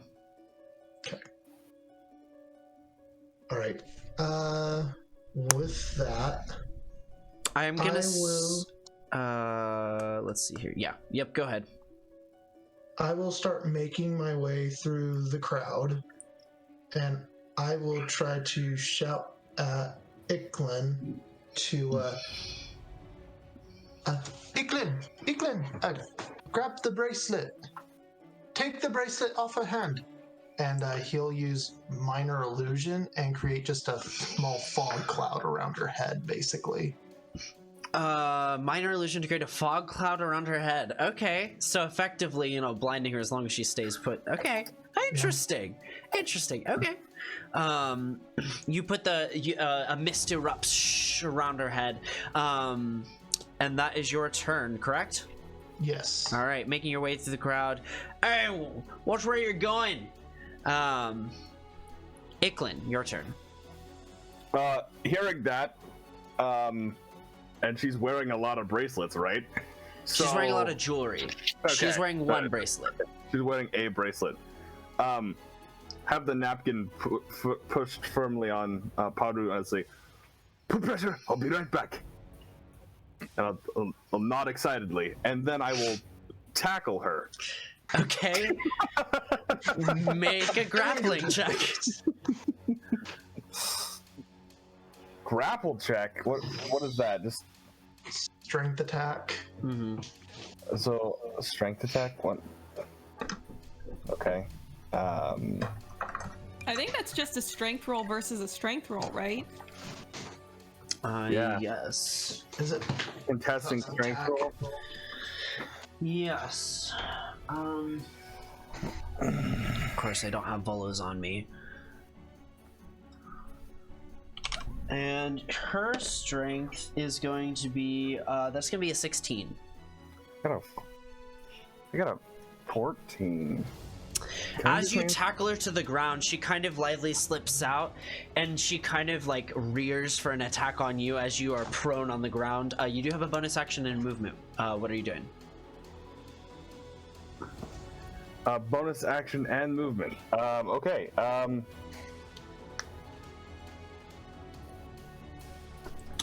I'll take a dodge action, I guess. Dodge action. I can't try to grapple her again, right? Dodge is a regular action. I need a bonus, unless you have an ability that allows you to take dodge as a bonus. You can use half your movement, stand up, and not be prone anymore. All right. I'm gonna take a non-lethal punch on her face. Yeah. Okay. Are you can you attack with your bonus action? It's my. No, yes, I can, but I don't have it specifically saying to use a fist. It has something else, and I think I would say grappling. Okay, grappling does count as an attack action technically, at least as far as I understand. So go ahead and make that offhand attack. Okay, so offhand attack. I'm just gonna try to knock her out. Out. Okay. So just normal attack action. Jeez. I don't have a way to. Hold on. Best way to do this. Sorry, ladies and gentlemen. This plus. I missed. Like 5. I rolled a 5, so like 9. Okay. I guess. That does not hit. as you reach out, the blow just glancing off of her. Let's go. It is now Christu's turn. And she is going to rake her claws across your shoulder as she kind of like dashes past you, uses her bonus action to disengage, and she has a multi-attack. I don't like that. Cal, as a point, would she be blinded against? She would be blinded against the first attack, but she is moving, so she's gonna eventually get out of that. So her first strike will be at disadvantage. That's a 2, so yeah, she misses. As she tries to rake out, she misses you, just unable to see, kind of like pushes past you, maybe a bit clumsily, but beyond your reach, and you're unable to respond to it. And she reaches Paru one more time. Wow, natural 3. As she just like furiously slashes at you and says, "Damn it!" And with that, that's her turn. Paru, what are you doing? Oh, so many emotions going on there right now. Paru is going to cast Fog Cloud centered on himself, to basically like kind of mist up the entire area, especially knowing that Orchid can manage quite well without sight, basically letting this kind of come to advantage. So Okay. yeah, he will cast Fog Cloud without not expending any vitality. Excellent. Make that. Did you already make the check? Not yet. Okay, go ahead and make that check. Great Wisdom. 14. 14, excellent. So I think that does meet the requirements for attuning. And Okay. plus the spell level with Spell level. 1, so it's 11. Perfect. So you were able to cast fog cloud without expending any vitality. All of the area just fills up with this smoke. No one is seeing a thing. As Antoine, fuck you. Anton's totally lighting a cigarette. Now that the whole room is covered in fog, no one's gonna yell at him about smoking in here. So. So as that happens, Paru, that's your action. Are you gonna try to move away from Christu? Yeah, he is going to cast Healing Word as a bonus action, and this time he Ooh. will expend Vitality. Okay, Because I Nice. don't want to fail on this. that's fair. It's very fair. And is it? Oh. Okay, got 6 healing. That was as good as I could have expected, to be That's honest. awesome. That's perfect. Okay. All right. So, and then essentially bring himself almost up to full.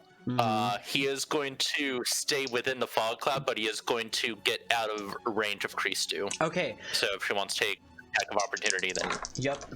She's gonna take it. It is gonna be at disadvantage because she's effectively blind. That is going to be a 16 versus AC. I think that hits on double check. No, 17. 17. Okay. Wow. Excellent. All right. So she slashes out towards you, and you can almost like feel the wind just like glance past you as like the claws maybe just barely like slice off a bit of your hair. It is. I mean, they were plugged in. They were plunged into you. These claws are abnormally sharp. There's something odd going on, especially with able to swipe the hair off at that locate or at that kind of vicinity. With that, So yeah. that is So your he's going to turn. move like 10 feet away, but he's going to stay within the fog cloud Okay, to kind of keep himself covered. excellent. Let's see here. Then it's Croas. Croas is gonna shit. And Orchid, you can sense him coming towards you, and he reaches out to touch your shoulder. And you're aware of this. I need you to make a charisma saving throw.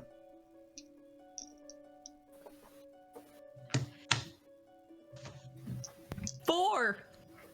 4. I think he has inspiration.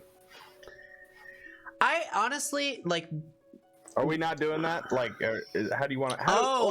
What establishes rule? Yeah, Like- you can say so inspiration can be given before the roll, after roll, anytime. So as Icklin, you can give Orchid inspiration on this roll if you want. There you go. Free inspiration. Okay. There you go. 17. 17. Well played. That was a good spend of your inspiration. Yeah, Orchid. So you feel this grasp over your mentality, and your friendship starts to shift to where, like, instead of seeing Paru as your friend, you begin to see Croas as your friend, and then you go, wait, that doesn't make sense. And you shift back, and you're able to resist the effects of the spell. All right. Cool. And as you do this, you hear the Tabaxi mutter, shit. And he steps away from you, which means you do get an attack of opportunity if you want to Okay. take it. He touched 10. you. He did touch me. 10? Yeah. 10 does not hit. So he moves out of your range, and he has a couple options here. What is... He's gonna blow... Actually, he's not gonna do anything. You guys can't see him, so I don't need to describe what he's doing. Moving on. Orchid, your turn. Who's closest to me? Oh, shit. Christu. I'm gonna hit her again. Okay, go make it attack. Yeah. 20. 20 definitely hits. 5 lightning. All right, as you smack your staff against her again, this thunderous crack echoes throughout this tent, which is odd. And as that sound is made, you hear a thump on the ground, and Orchid, you can tell Christu has fallen unconscious on the ground. With that, are you doing anything else, Orchid? If she's dropped back, I would like to move back to where I heard Icklin throw Paru. Okay. Didn't he like throw him on a table? Yeah, I just chucked him on a table. And he was like, put pressure on this. Okay. So I'm gonna back towards that. Okay. All right. Yeah. I think you are able to detect that Paru is within your vicinity. You can And he detect did where get he up is. since then to kind Yeah. of like move around, so you have heard him. Yeah, you've heard him, and you're able to tell, like, you're able to tell where he is. Okay, so that's Orchid. We are back at the top of the round. Caden, what would you like to do here? Caden? Luke? Thinking. I cannot see You can't see Christy anything. right now. Nope. I can't see anything. No, you just heard a huge thunderous crack echo through, and like maybe a little bit of lightning shoot through this fog cloud. I try and make another bet with somebody that 5 silver that the guard come in 2 minutes. Okay. Antoine, while this is happening, I want you to roll a perception check. Ooh. As you are not in the thick of things, you're able to observe some shit that's happening outside Ooh, of that. that's so good. That is very good. What is my perception, though? Oh, yeah, baby. That is a 22. You, with your background, you can tell there is some arcane incanting coming from a nearby source. And as you look around, you can find a hooded figure. And there are seemingly several... Wait, can I see? Can I see? The fog cloud is only a small amount of the tent. Okay. So you're outside of the fog cloud. And you can see this individual. Walk item is deciding on what to do. If you want, you can take an action here, and then we'll put you in the initiative.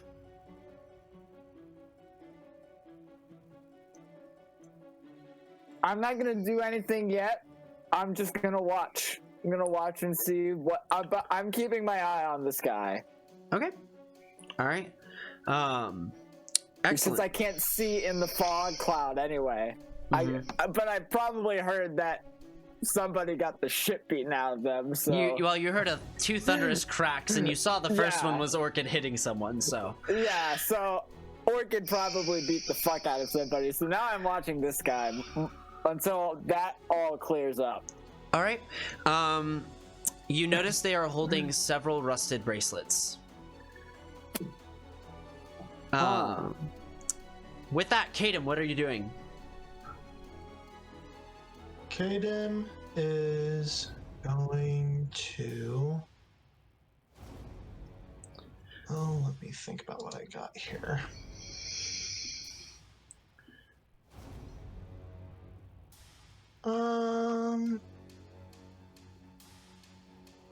That could be funny, but I'm not going to. You got 15 seconds. I know. He is going to just try to search through the crowd and try to find Croas. Okay, you know Croas is in the fog cloud, but you can make a perception check to pinpoint his location. Nope, that one on the floor. That failed. Okay, gotcha. You are unable to detect him. Next, Iklin, what are you doing? I get the bracelet. Find what's her name? What was her name? Christu. Christu's body. Go to Christu's body. Okay. Take the bracelet off, and then check to see if she's alive. Yeah, make a medicine check. Yeah. And if you're successful, I'll let you stabilize her if you want. Yes. 20. 20. She is just barely on a last sliver of life, but you are able to stabilize her with this DC with this 20 roll. Jeez. Okay. Yeah, Iklin made that noise, by the way. The whole. Of course. So Christu, you stabilize her. You find a wound on her head that is just gushing blood. You're able to stop her that, and that being the primary source of this. You do imagine there's probably some amount of cranial damage. Okay. With that, Nice. Take the bracelet off as well. Okay. Yeah. Yes. And we'll say that. I'm gonna say that's your whole turn, if that's good. Yeah, So, that's fine. all right. It's her turn. She is stabilized, but she is down. Paru, your turn. Okay, and Iklin took the bracelet off, correct? Yes. Okay, then yeah, Paru will pick up Christu.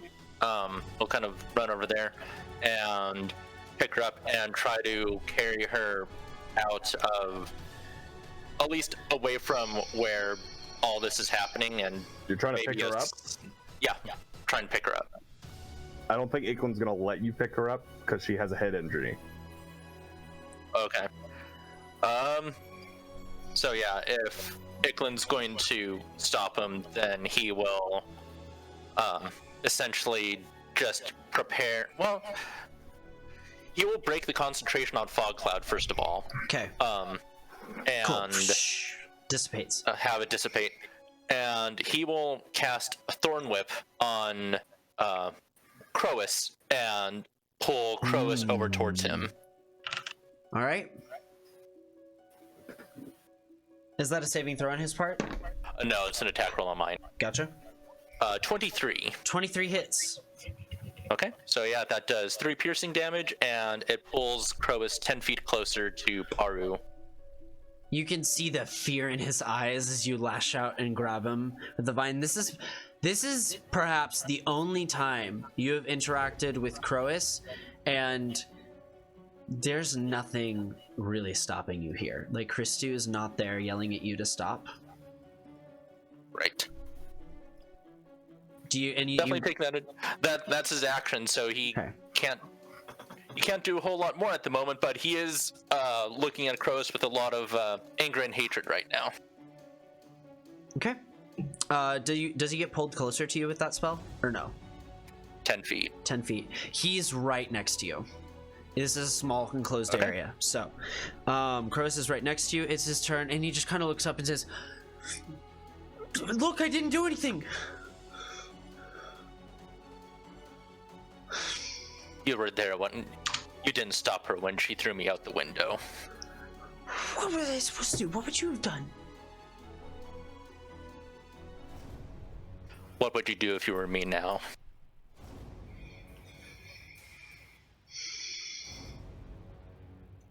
kind of looks down.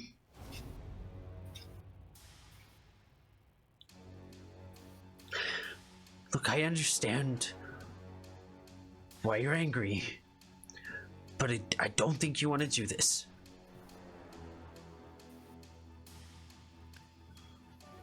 Then he kind of looks over. Then tell me what I want to do. Because right now I see a viper in a hen house.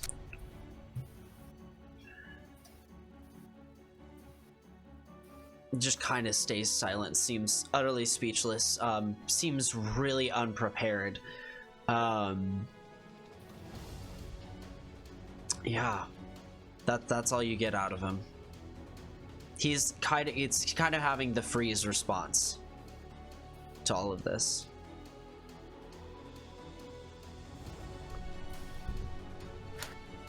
Haru takes in a deep breath, and he just nods as if to say, go, kind of thing. Okay. As this happens, you watch him get up, and he just kind of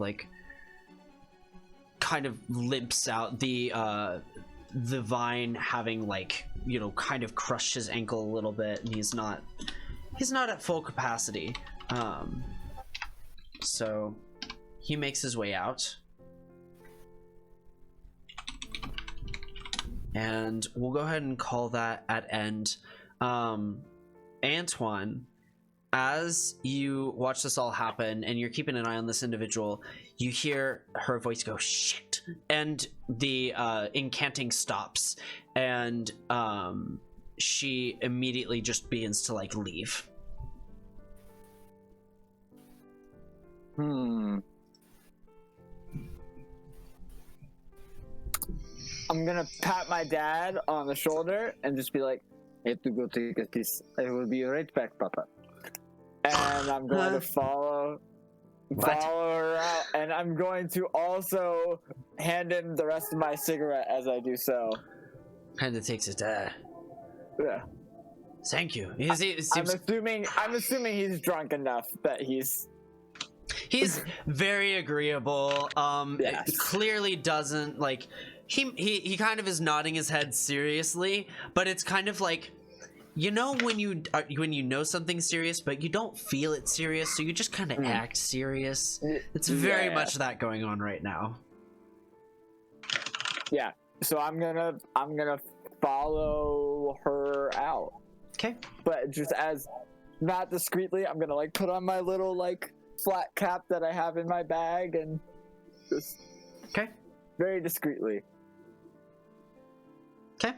Do you have an ability that allows you to kind of hide in plain sight? No. I think you can make a stealth or performance check here, your choice.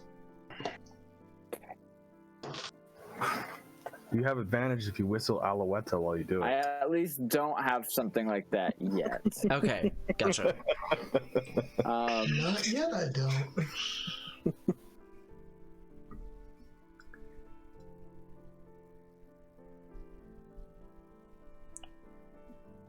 That's a 12.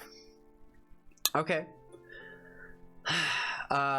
You make your way out, and as you're making your way out, you bump into an individual who you are very familiar with, who is kind of standing between you and this other figure, and you see in front of you Lythira. And as she's kind of staring there, you realize she's in disguise. She's not looking to be noticed, but you make eye contact with her, and you realize this is her. Her red hair just kind of cascades just outside of the hood that's kind of drawn up and pulled over.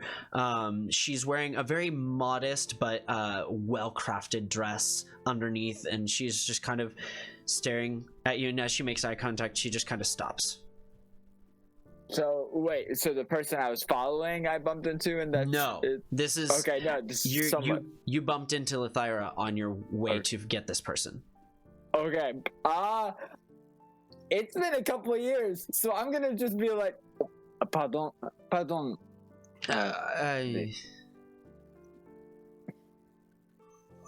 right. And she kind of awkwardly moves out of the way. As you go outside, this is about just enough time for that person to kind of disappear into the alleyways. If you want, you can make a check to try and find where they went. While you do that, I'm going to rotate to everybody else, though. Okay. So, with everybody else, as the combat ends, Christy on the ground, Iklin having stabilized her, Paru at her head, Kadim a little bit farther off, and Orchid wielding a staff. What is everybody doing? I just want to go over and make sure she's okay as well. Okay. Orchid, you make your way over, using your staff to guide you, I imagine, to some degree. And Yeah. she, from what you can understand, using your senses, you're able to go, okay, she's breathing, she's stabilized, she's okay. I really didn't mean to hit her that hard. It's fine. She's nothing but a blow to the head. Are you okay, Orchid? Yeah, I'm fine.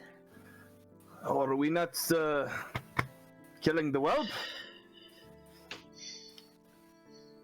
I'm sorry, what was that? Are you not killing Where the is whelp? he? Haru shakes his head. There is... Killing him won't do anything. He can ruin himself on his own. How are you, Paru? Good for you, Paru. Also what she said. He looks at his chest where the claws still sting quite a bit even though he healed himself. It's not the first scar she's given me. I'm okay. Well, I meant to get here sooner, but apparently she managed to beat me here. But I'm sorry I could not tell you first that I have encountered her. It's good to see you, Kadim. I was worried when we separated at the cemetery. Are you okay? I am fine. I just managed to track Kroos back to his home. Are we still being watched by a big crowd of people? Yes, most of them are probably too intoxicated to remember, but if you want, you can make a check to try and observe and make sure that there aren't any, eyes I'm and guessing by ears this paying too point, much attention. Kroos has probably managed to escape by this point. I'm assuming Kaden can't see him. Just kind of noticing the crowd around me, not looking for anyone in particular. I believe there were 3 samples somewhere that were mentioned, right? Yes, right? outside about a block away. Everyone, I hear that there's 3 wine samples a block that way. Oh my sweet Bakaya, we just need to go right over there right now. You hear a number of people just going, free samples, Maryland, we've got to head over. You just More wine. And they all begin to make their way out. As they begin to fade out, you realize that there's a woman who is standing over there looking very focused at your group, and she's just kind of pleased, you can see, and she is smoking a cigar, and next to her is a page with a vibrant red and pink quill that's just scrawling away on a piece of paper. Oh no, I think we've been noticed. I do not like this at all. One of those Fabrio journalists, I bet. Paru's just tending to Christu, who doesn't really notice what seems to be a journalist. So he's just kind of cradling her head in his hands and just kind of watching over her. I leave with the crowd. Okay. I mean, Paru, do you have things in order?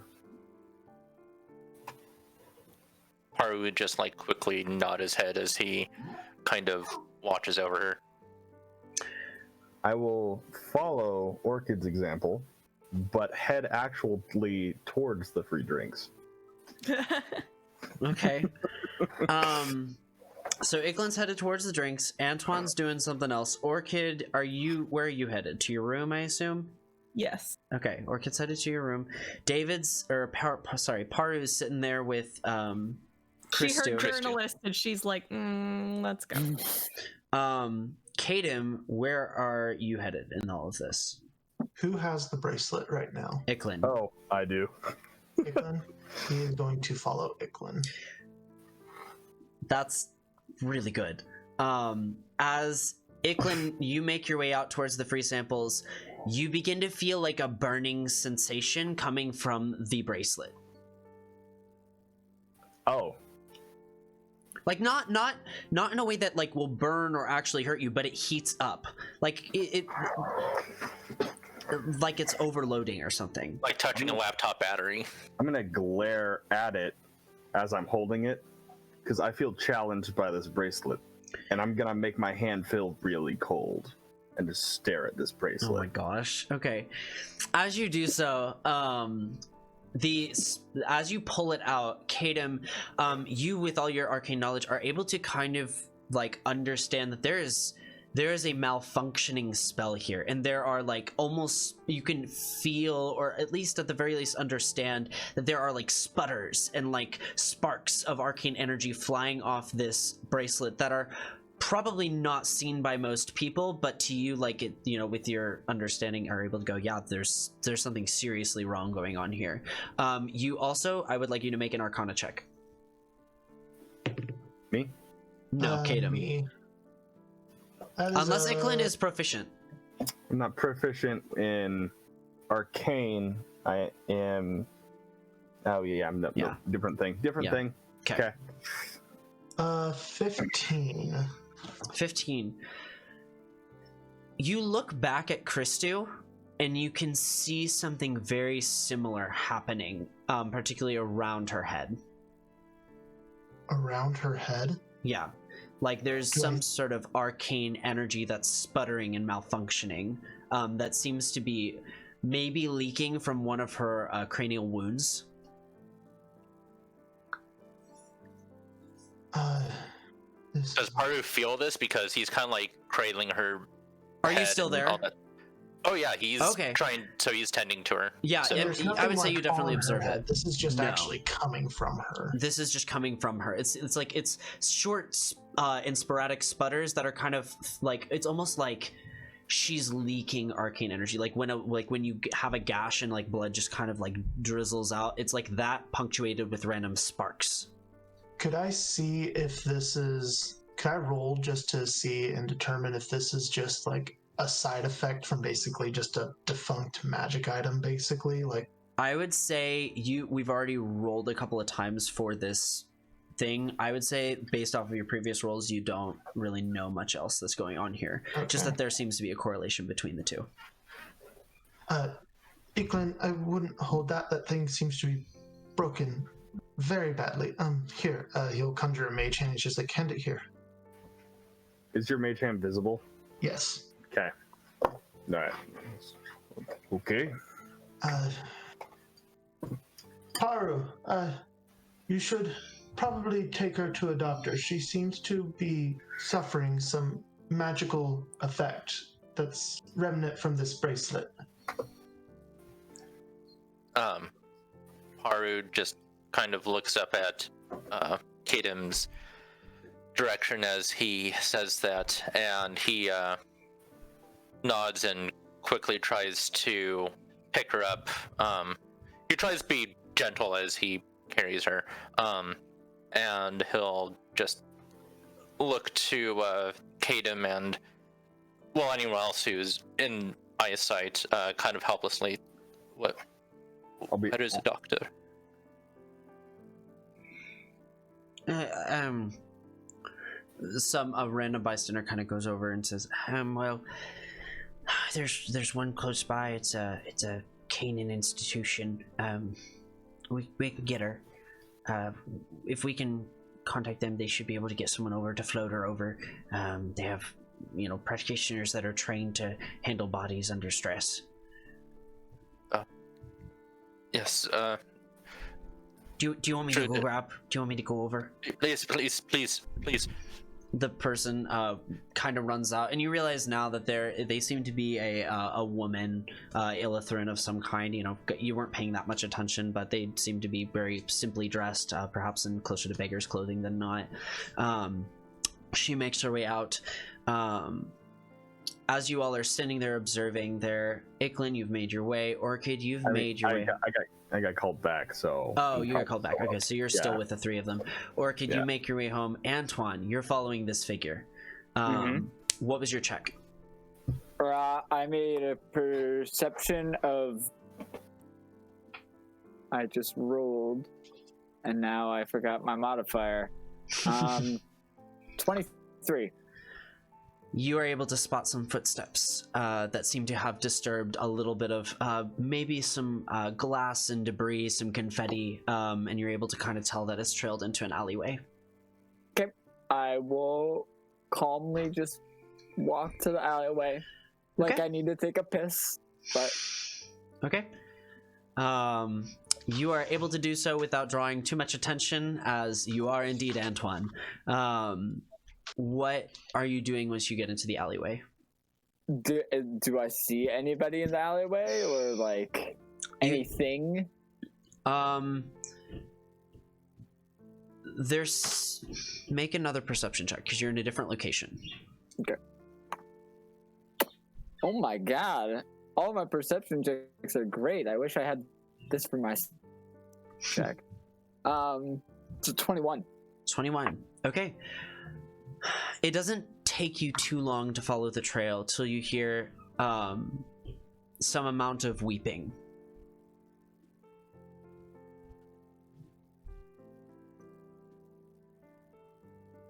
I'm gonna look around in the alley and see who's crying. Okay. As you take a gander around, you're able to find that cloaked figure who's just leaning over things. You can see the bracelets have just kind of clattered to the side, and just you can hear, this went so wrong. This went so terribly wrong.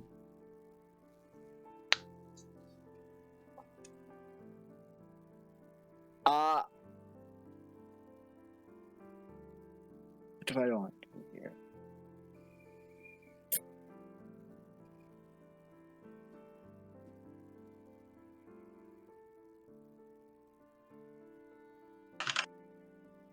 Shit, fuck. And just cursing under their breath and just absolutely distraught. I think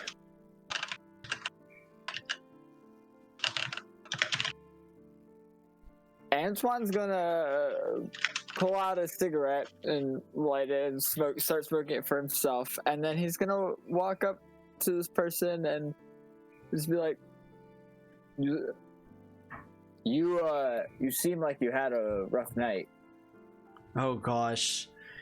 You see their entire body just go rigid, and like your voice has just had a profound effect on them, and like you can see, like, just without even seeing their face, there's a lot of fear and anxiety in this moment for them.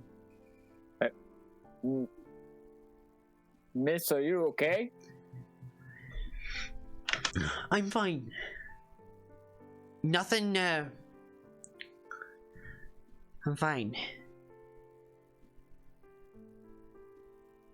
You want to smoke? Are you a smoker? She kind of looks up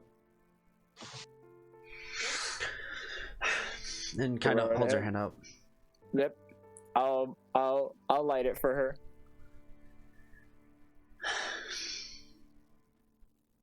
So what brings you out here? Oh, I just needed to take a piss, but I can see this alleyway's taken. Make a deception check.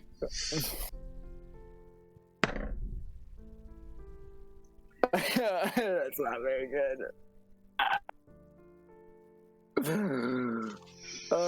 Good thing I have.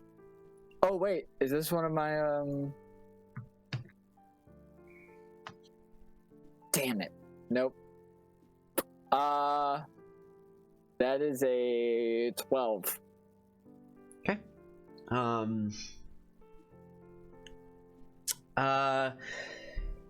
She kind of looks at you and says, "A pace. That's your best you got?" If you want, we'll just go to another alley. Or I'll just You're piss fine. here. You're if that's fine. gotta prove it to you or something. You're Antoine, aren't you?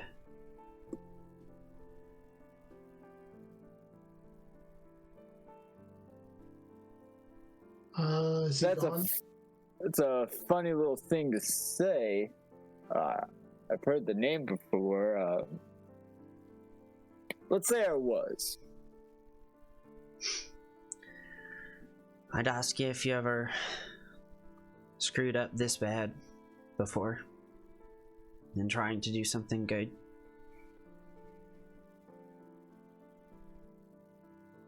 Sounds like you have a lot on your mind. You want to talk about it? Quite frankly, I'm a little scared too.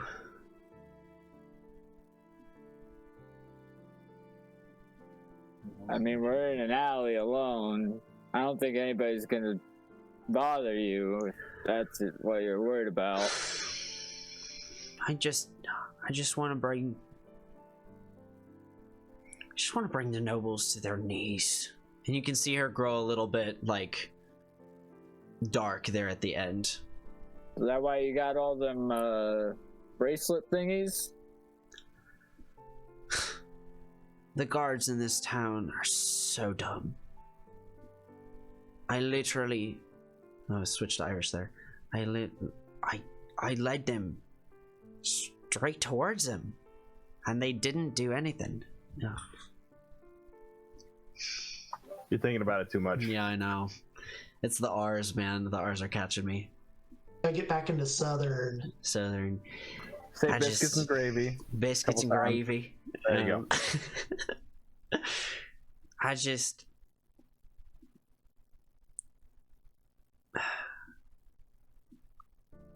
This wasn't supposed to happen. He was supposed to get caught before it got serious.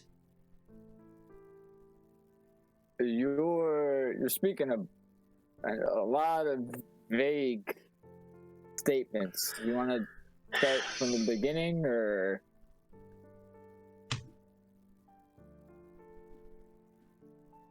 I come from a family that's noble. And hurts a lot of people.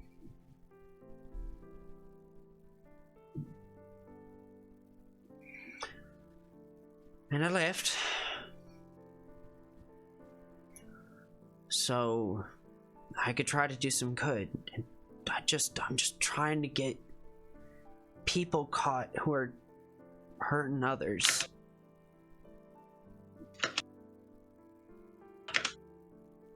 All right. And so you did something with these bracelets to try and They're not get mine. them arrested, or They're powerful enchanted bracelets that change your memories. They're supposed to give off a really strong arcane signal. And I thought, surely one of the guards would recognize what was happening, and then when they didn't, I started trying to lead them to him by getting chased there. And they're just fucking idiots. They can't fucking do their job. so you're putting magic enslaving bracelets on people and trying to get... I'm giving them to people who should be caught with possession. That's the goal. You try to appeal, you figure out what people want, try to appeal to that. How did you get your hands on these things? Smuggler. You're like a smuggler? Look, kid, you're gonna have to do a lot better than that to impress me. Who do you get them from? You can make an insight check, but they're sticking by the smuggler. Okay. That is insight. That's a 12. 12.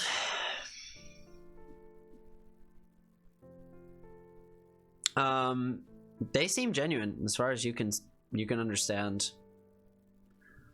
I don't know her name. I can describe her to you.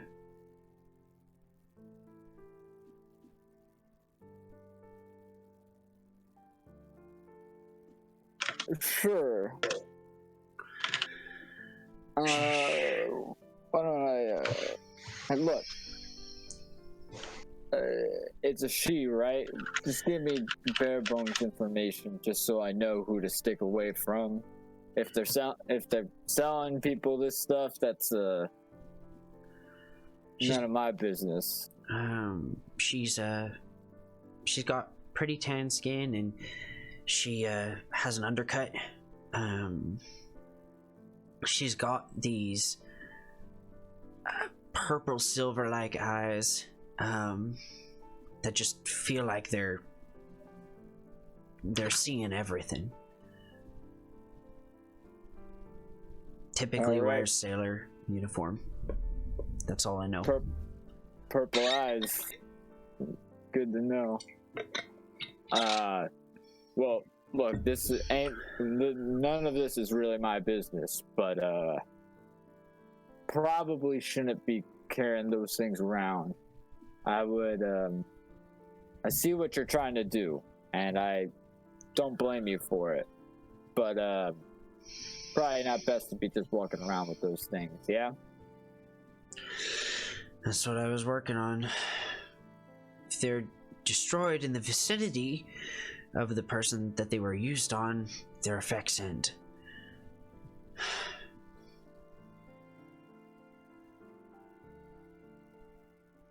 So, did you destroy them, or They're right here. I didn't get a chance. Things got a little hairy, and I left.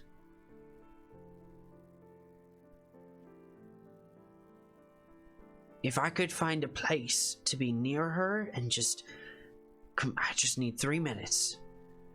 And just as long as I'm kept secret, near her? Talking about that fight back there? Is that... She's the one that the bracelets were used on. I didn't think he would go this far.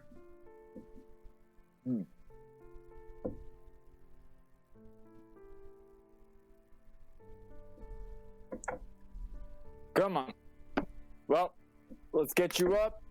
Is there like a crate or like a barrel or anything in this alleyway? Yeah, she was kind of hiding behind one. Also, what is your passive perception? That is I want to say it's a 14. Okay, good to know.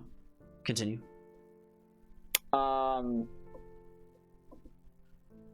kind of just lift up the lid of a crate next to or that she's sitting on and basically help her put put those other ones in here. No one's gonna see it. Put them in here, and now let's clean up your little mess, okay? That way you're all okay. She kind of takes the bracelets and drops them into the thing. It's okay.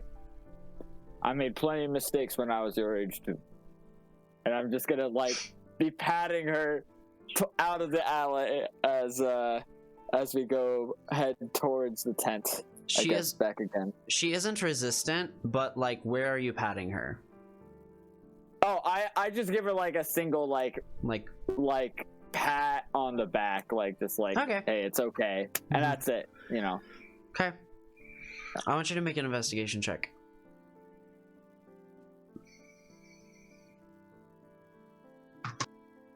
Oh, that's not good at all. Okay. I'm gonna assume you failed then. Probably. That's a 6. Yeah. No. So, Don't pick up on anything. You two make your way back. And she I'm not gonna make you roll for this, but you guys find a space that's close enough in the vicinity, and she begins to incant over the bracelets. And as she does, you can see like arcane energy kind of sparking off different parts of her body. She looks like she's focusing on a lot right now. But she finishes her ritual over about 3 minutes as you watch the medical casters go by into the tent. as soon as, like, I will walk with her until we get to, like, the tent, and then I'm, like, blending my way back and going back to my dad. Okay. Just All right. Excellent. never part of this. Yep. Yep. You make your way back into the tent, and all of you are standing there with Christu at the ground, tending to her. Antoine, you make your way over to your father. As the people arrive, he would disguise himself because it is past midnight and he gets his charges back on his cloak. Nice. All right. Yeah, it's been past midnight, like, since the beginning of session, actually, low-key. Yeah. But, yeah, there you go. Yeah, you are able to disguise yourself. Do you want to give us a brief description? Same outfit as he used before, just Okay. a half-elven man, has the appears to have the mask on. Just generic, could have just been Okay. anyone in the crowd. Non-descriptive features. Yeah, gotcha. Excellent. You do so, and the medical wizards. All right. Well, what have we got here? Arcane. She appeared to be wearing this bracelet whenever she was struck, and now arcane magic seems to be leaking from both. We will. Please help her. We'll do our best. You've done a wonderful job. We'll take it from here. All right. At that point, Sorry, go ahead. I will leave. You can see intense damage to the cranial area. It's very obvious. I don't see any spinal fluid leaking. I would have taken it if I would have. So one of them, the one behind her, is kind of like puts their hand on his shoulder and been like, "We appreciate your help, but we understand a lot of what's going on here. Thank you, though." Of course. Anyway, there's drinks to be had. Anyway, have a good evening. You begin to see them tracing sigils in the air over the body. Ethereal energies are kind of like pouring from these sigils that are airborne onto her, wrapping around her head in particular, and begin to kind of encompass her entire body as she's lifted into the air, and in like a very like upright position is kind of floated out of them. One of them kind of tracing sigils in the above. Looks like one of them's trying to heal and the other one is doing the physical movement work. But they begin making their way back to the medical facility. With that, we're going to shoot over to Orchid. And you find your way to the Midnight Amaryl. I assume you're just kind of walking in the... How are you getting to your room? Yeah, just going straight in? Yeah. All right. As you do so, a couple of the patrons go, "All right, well, it's Orchid. How are you doing? Have a good time?" Yeah, I'm pretty tired, so I'm going to bed. Fair enough. Well, you sleep well, all right, darling? You too. Have a good night. Night. You make your way up, and as you reach your room, it's left exactly how you had it before. And as you're looking out the window, you feel an odd tug towards it. Well, I'm not really doing anything at the window. She's looking out the window? Yeah. You're not We're not you're just looking at looking out of anything. it. Oh. Orc is looking out the window. As Okay. you stare into the starry night. You feel the wind call your name. Okay. She would enjoy the sea breeze. There you go. There it is. As you do so, you can feel the wind sweep up under you almost in an artificial way, and you have another one of your visions. And as you do so, the area around you has turned entirely black. You can't. Never mind. This whole thing. This is way different than normal. The area around me is black, you don't say? Okay, I'm gonna have to really think about this. No, it's Wow, gonna turn the into the this dry Jones air- garden. okay. in here. The dry air around you turns wet, and you feel almost as if you're dripping with water, and you hear a thunder crack across the sky. You can feel the vibrations almost in your bones. It's so strong, and after that moment, it finishes, and it's back to the normal soft sea breeze. Okay.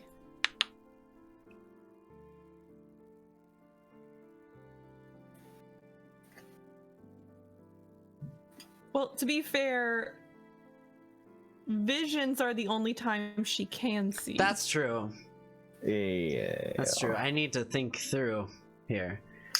You would have seen a lot of like smoke, a lot of like there would have been some amount of like blood on the ground in front of you. There would be a scattering of this kind of white how do I describe it? This kind of white light, almost like it's pools of water. It's very odd. It's like nature, like on its head almost.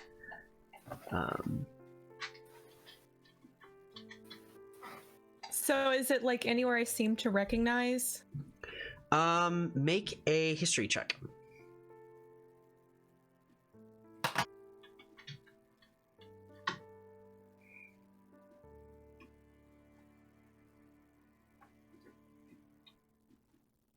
$12. 12. In a very vague way, it reminds you of home, but it also reminds you of where you are now. It's almost as if the vision is trying to confuse you. Okay. Like it is neither a you get the feeling that it's coming wherever you are. Okay.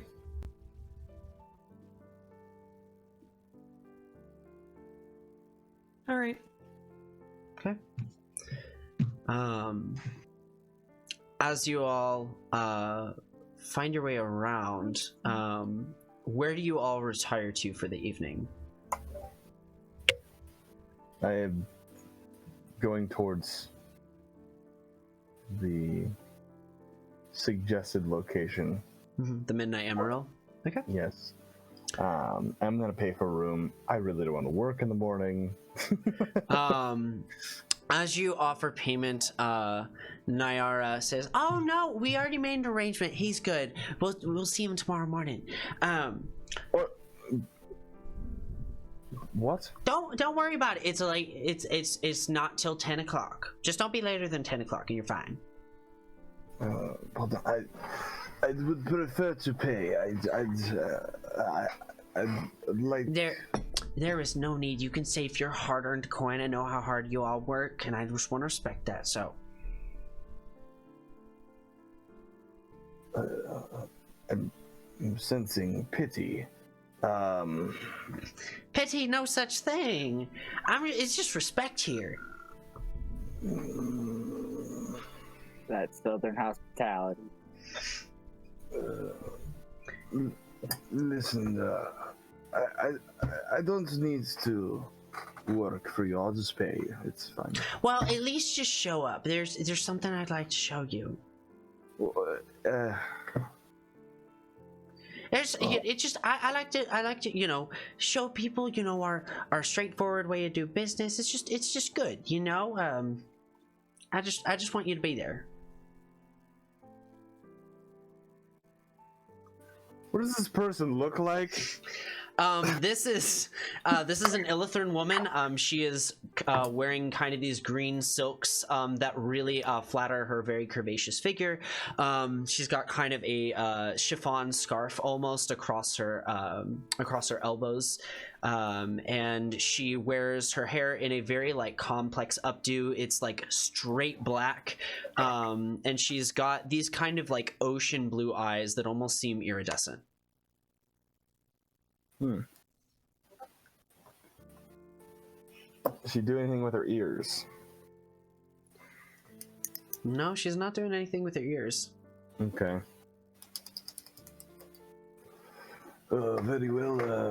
Which room is mine? Oh, I'll take you there myself. I was curious. Were you all hoping to room together? I know you're all hanging out. Who? And she, at this point, Paru, I imagine, comes in. Paru would have tried to actually follow the staff to the clinic with. Oh, okay, that's her. Yeah. Okay. So Iklin, she shows you to your room, and you are able to retire for the evening. Kadim, what are you doing? Or Iklin, would you like to do something? As she opens the door, I'd be like, "Oh, thank you." I'll kind of stretch and take off my face mask as I walk in my room, showing my ear towards her. And, well, you have a pleasant night, all right? And she just like shuts the door behind you real quick. Of course, I didn't do this intentionally. It was very accidental. I was just very tired and I needed to get out of. Just imagine Iklin does the whole. I'm a married woman. No, I'm not doing it. She had nothing on her ears. How would I know? There was no earrings. There was no ring on that.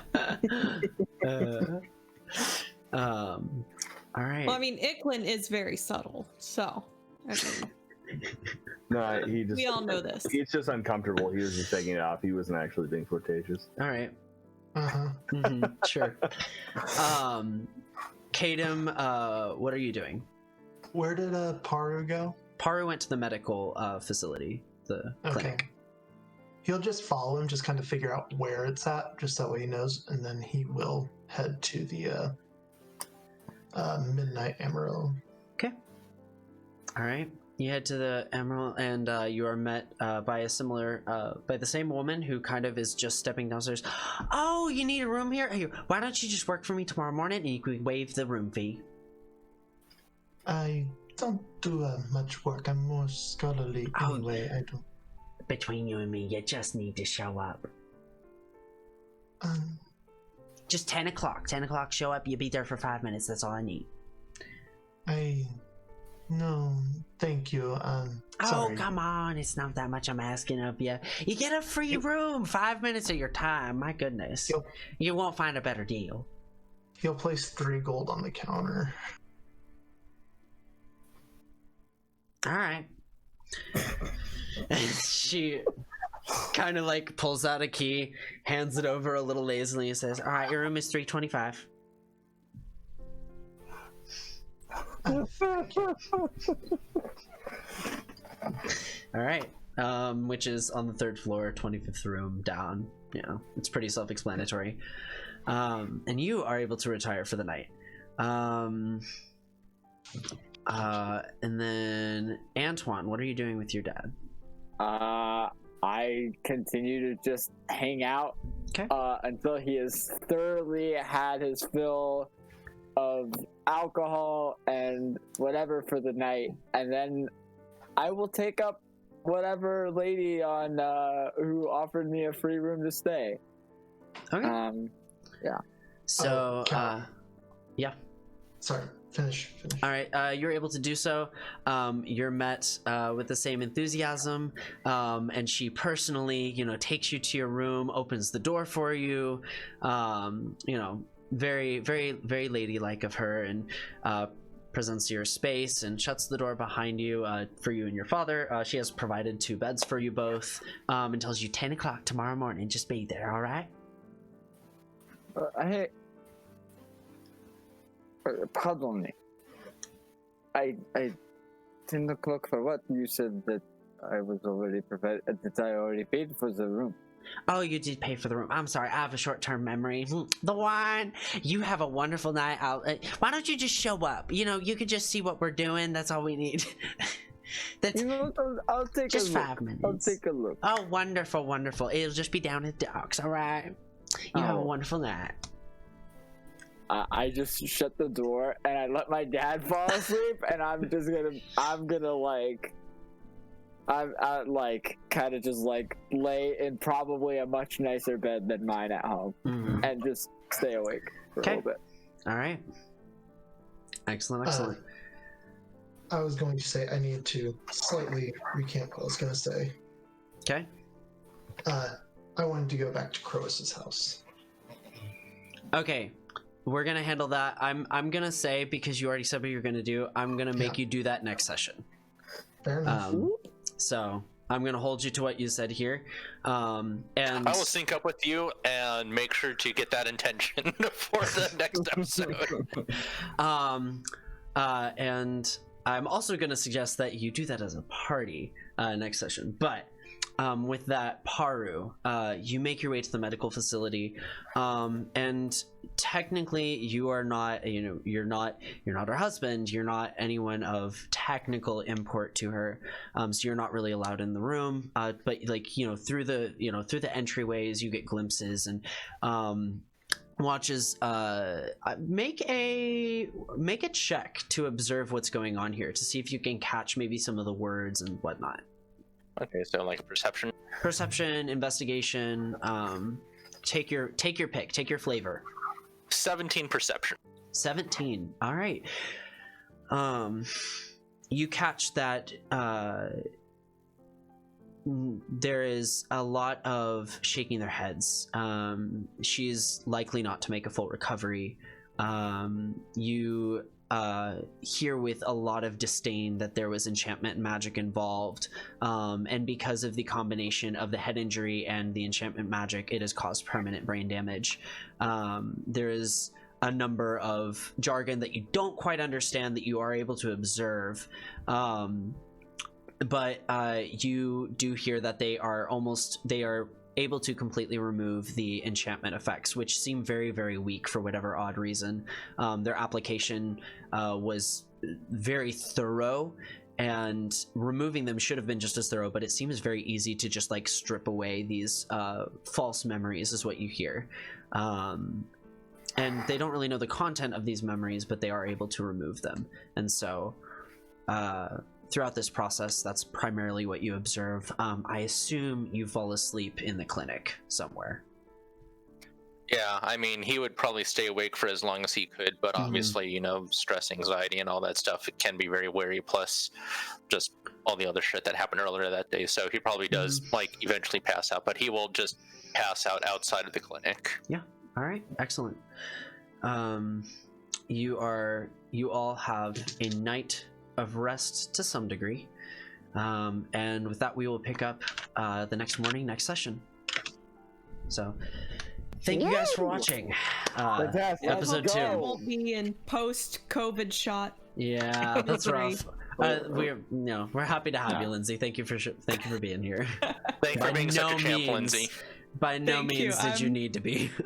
Everybody make sure you send Lindsay a bunch of stuff. I won't give you an address, but send Lindsay a bunch of things. If somebody could send food to my door so I didn't have to See if you trust people with your address. Maybe not. Send beverages, food. It doesn't matter how long it takes. And I know this is going to take I know this is only going to come out next week, so it's pointless, but I mean, I'll still eat the food. True. Yeah. But thank you guys for watching, and we will see you next week. Have a good week. Guys. Take care. Bye-bye.